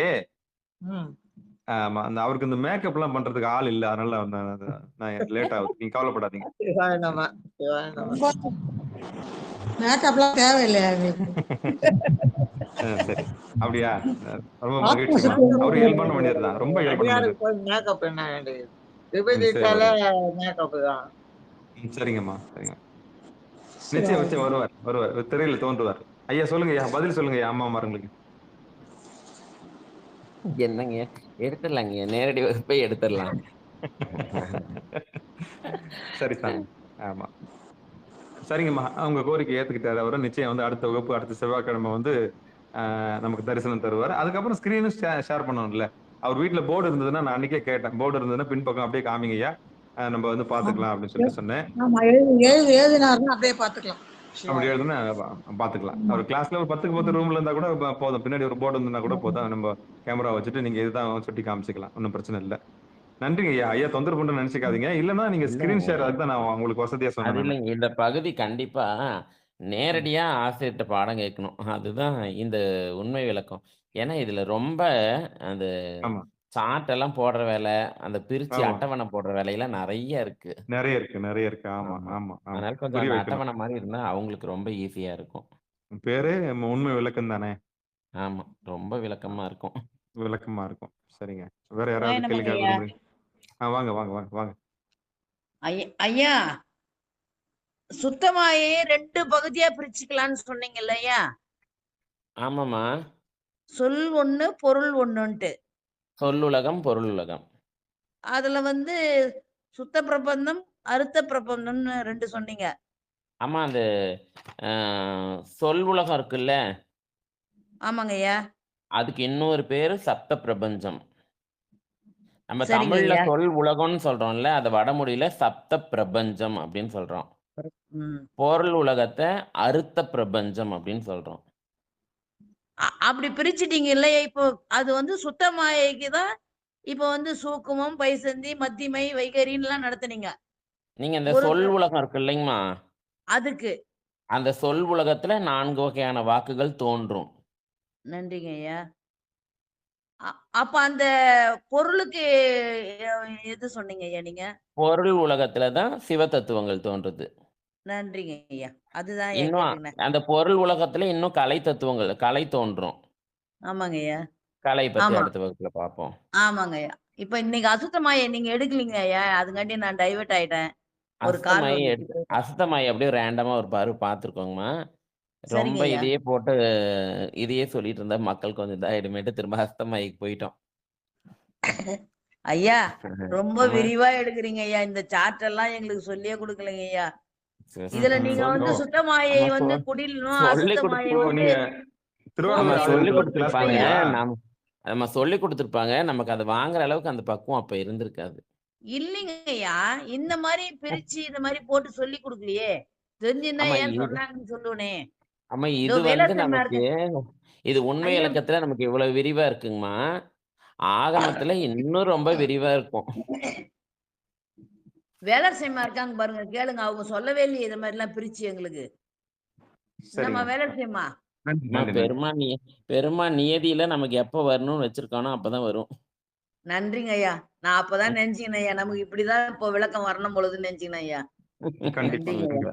பெருமானுடைய சரிங்க ஐயா. கருணைதாம்மா எல்லாமே. சரிங்க, எழுதியிருக்கேன் ஐயா. கரெக்டா அதுக்கு இப்ப அதை எழுதிட்டேன் ஐயா. பொருளுக்கு ம், ம். என்னன்றதை எழுதிட்டேங்க ஐயா. நன்றிங்க சரிங்கம்மா ஐயா. பார்க்கலாம். அடுத்த தடவை ஐயா சொல்ற மாதிரி போர்டை வச்சிருவோம். ம். கண்டிப்பா, கண்டிப்பா. கொஞ்சம் ஏன்னா நேரம், காலம் கருதி எல்லாருமே ஆத்தூருக்கு வரக்கூடிய சூழல் இருந்ததுன்னா, பக்கத்துல இருந்துன்னா வந்துருவாங்க. நியூ ஜெர்சில அமெரிக்கால ஒருத்தர் இருக்கிறாங்க. அப்புறம் வந்து பெங்களூர்ல ஒருத்தர் இருக்கிறாங்க. அப்புறம் வந்து சேலத்துல ஒருத்தர் இருக்காங்க. இப்படி மாறி, மாறி இருக்கோம் இல்லையா? காஞ்சிபுரத்துல இருக்கிறோம். ம்.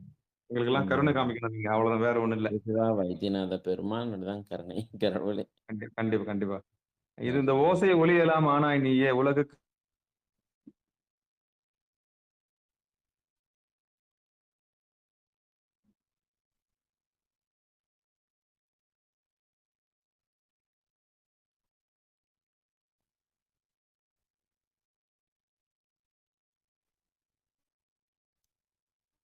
வாய்ஸ் கேட்கவே இல்லை ஐயா. ஆமாங்கம்மா. கேட்கலங்க வேற ஐயா. யாராவது வேற யாராவது பேச போறீங்களா?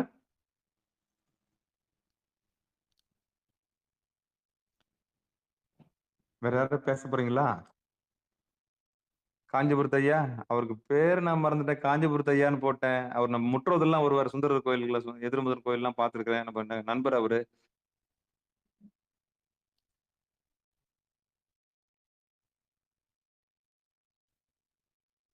நன்றி. மிக்க நன்றிங்க. சிவாய நம. திருச்சிற்றம்பலம், தில்லையம்பலம். ஐயா ஸ்ரீதேவ் ஐயா நிறைவு செஞ்சுக்கலாமா?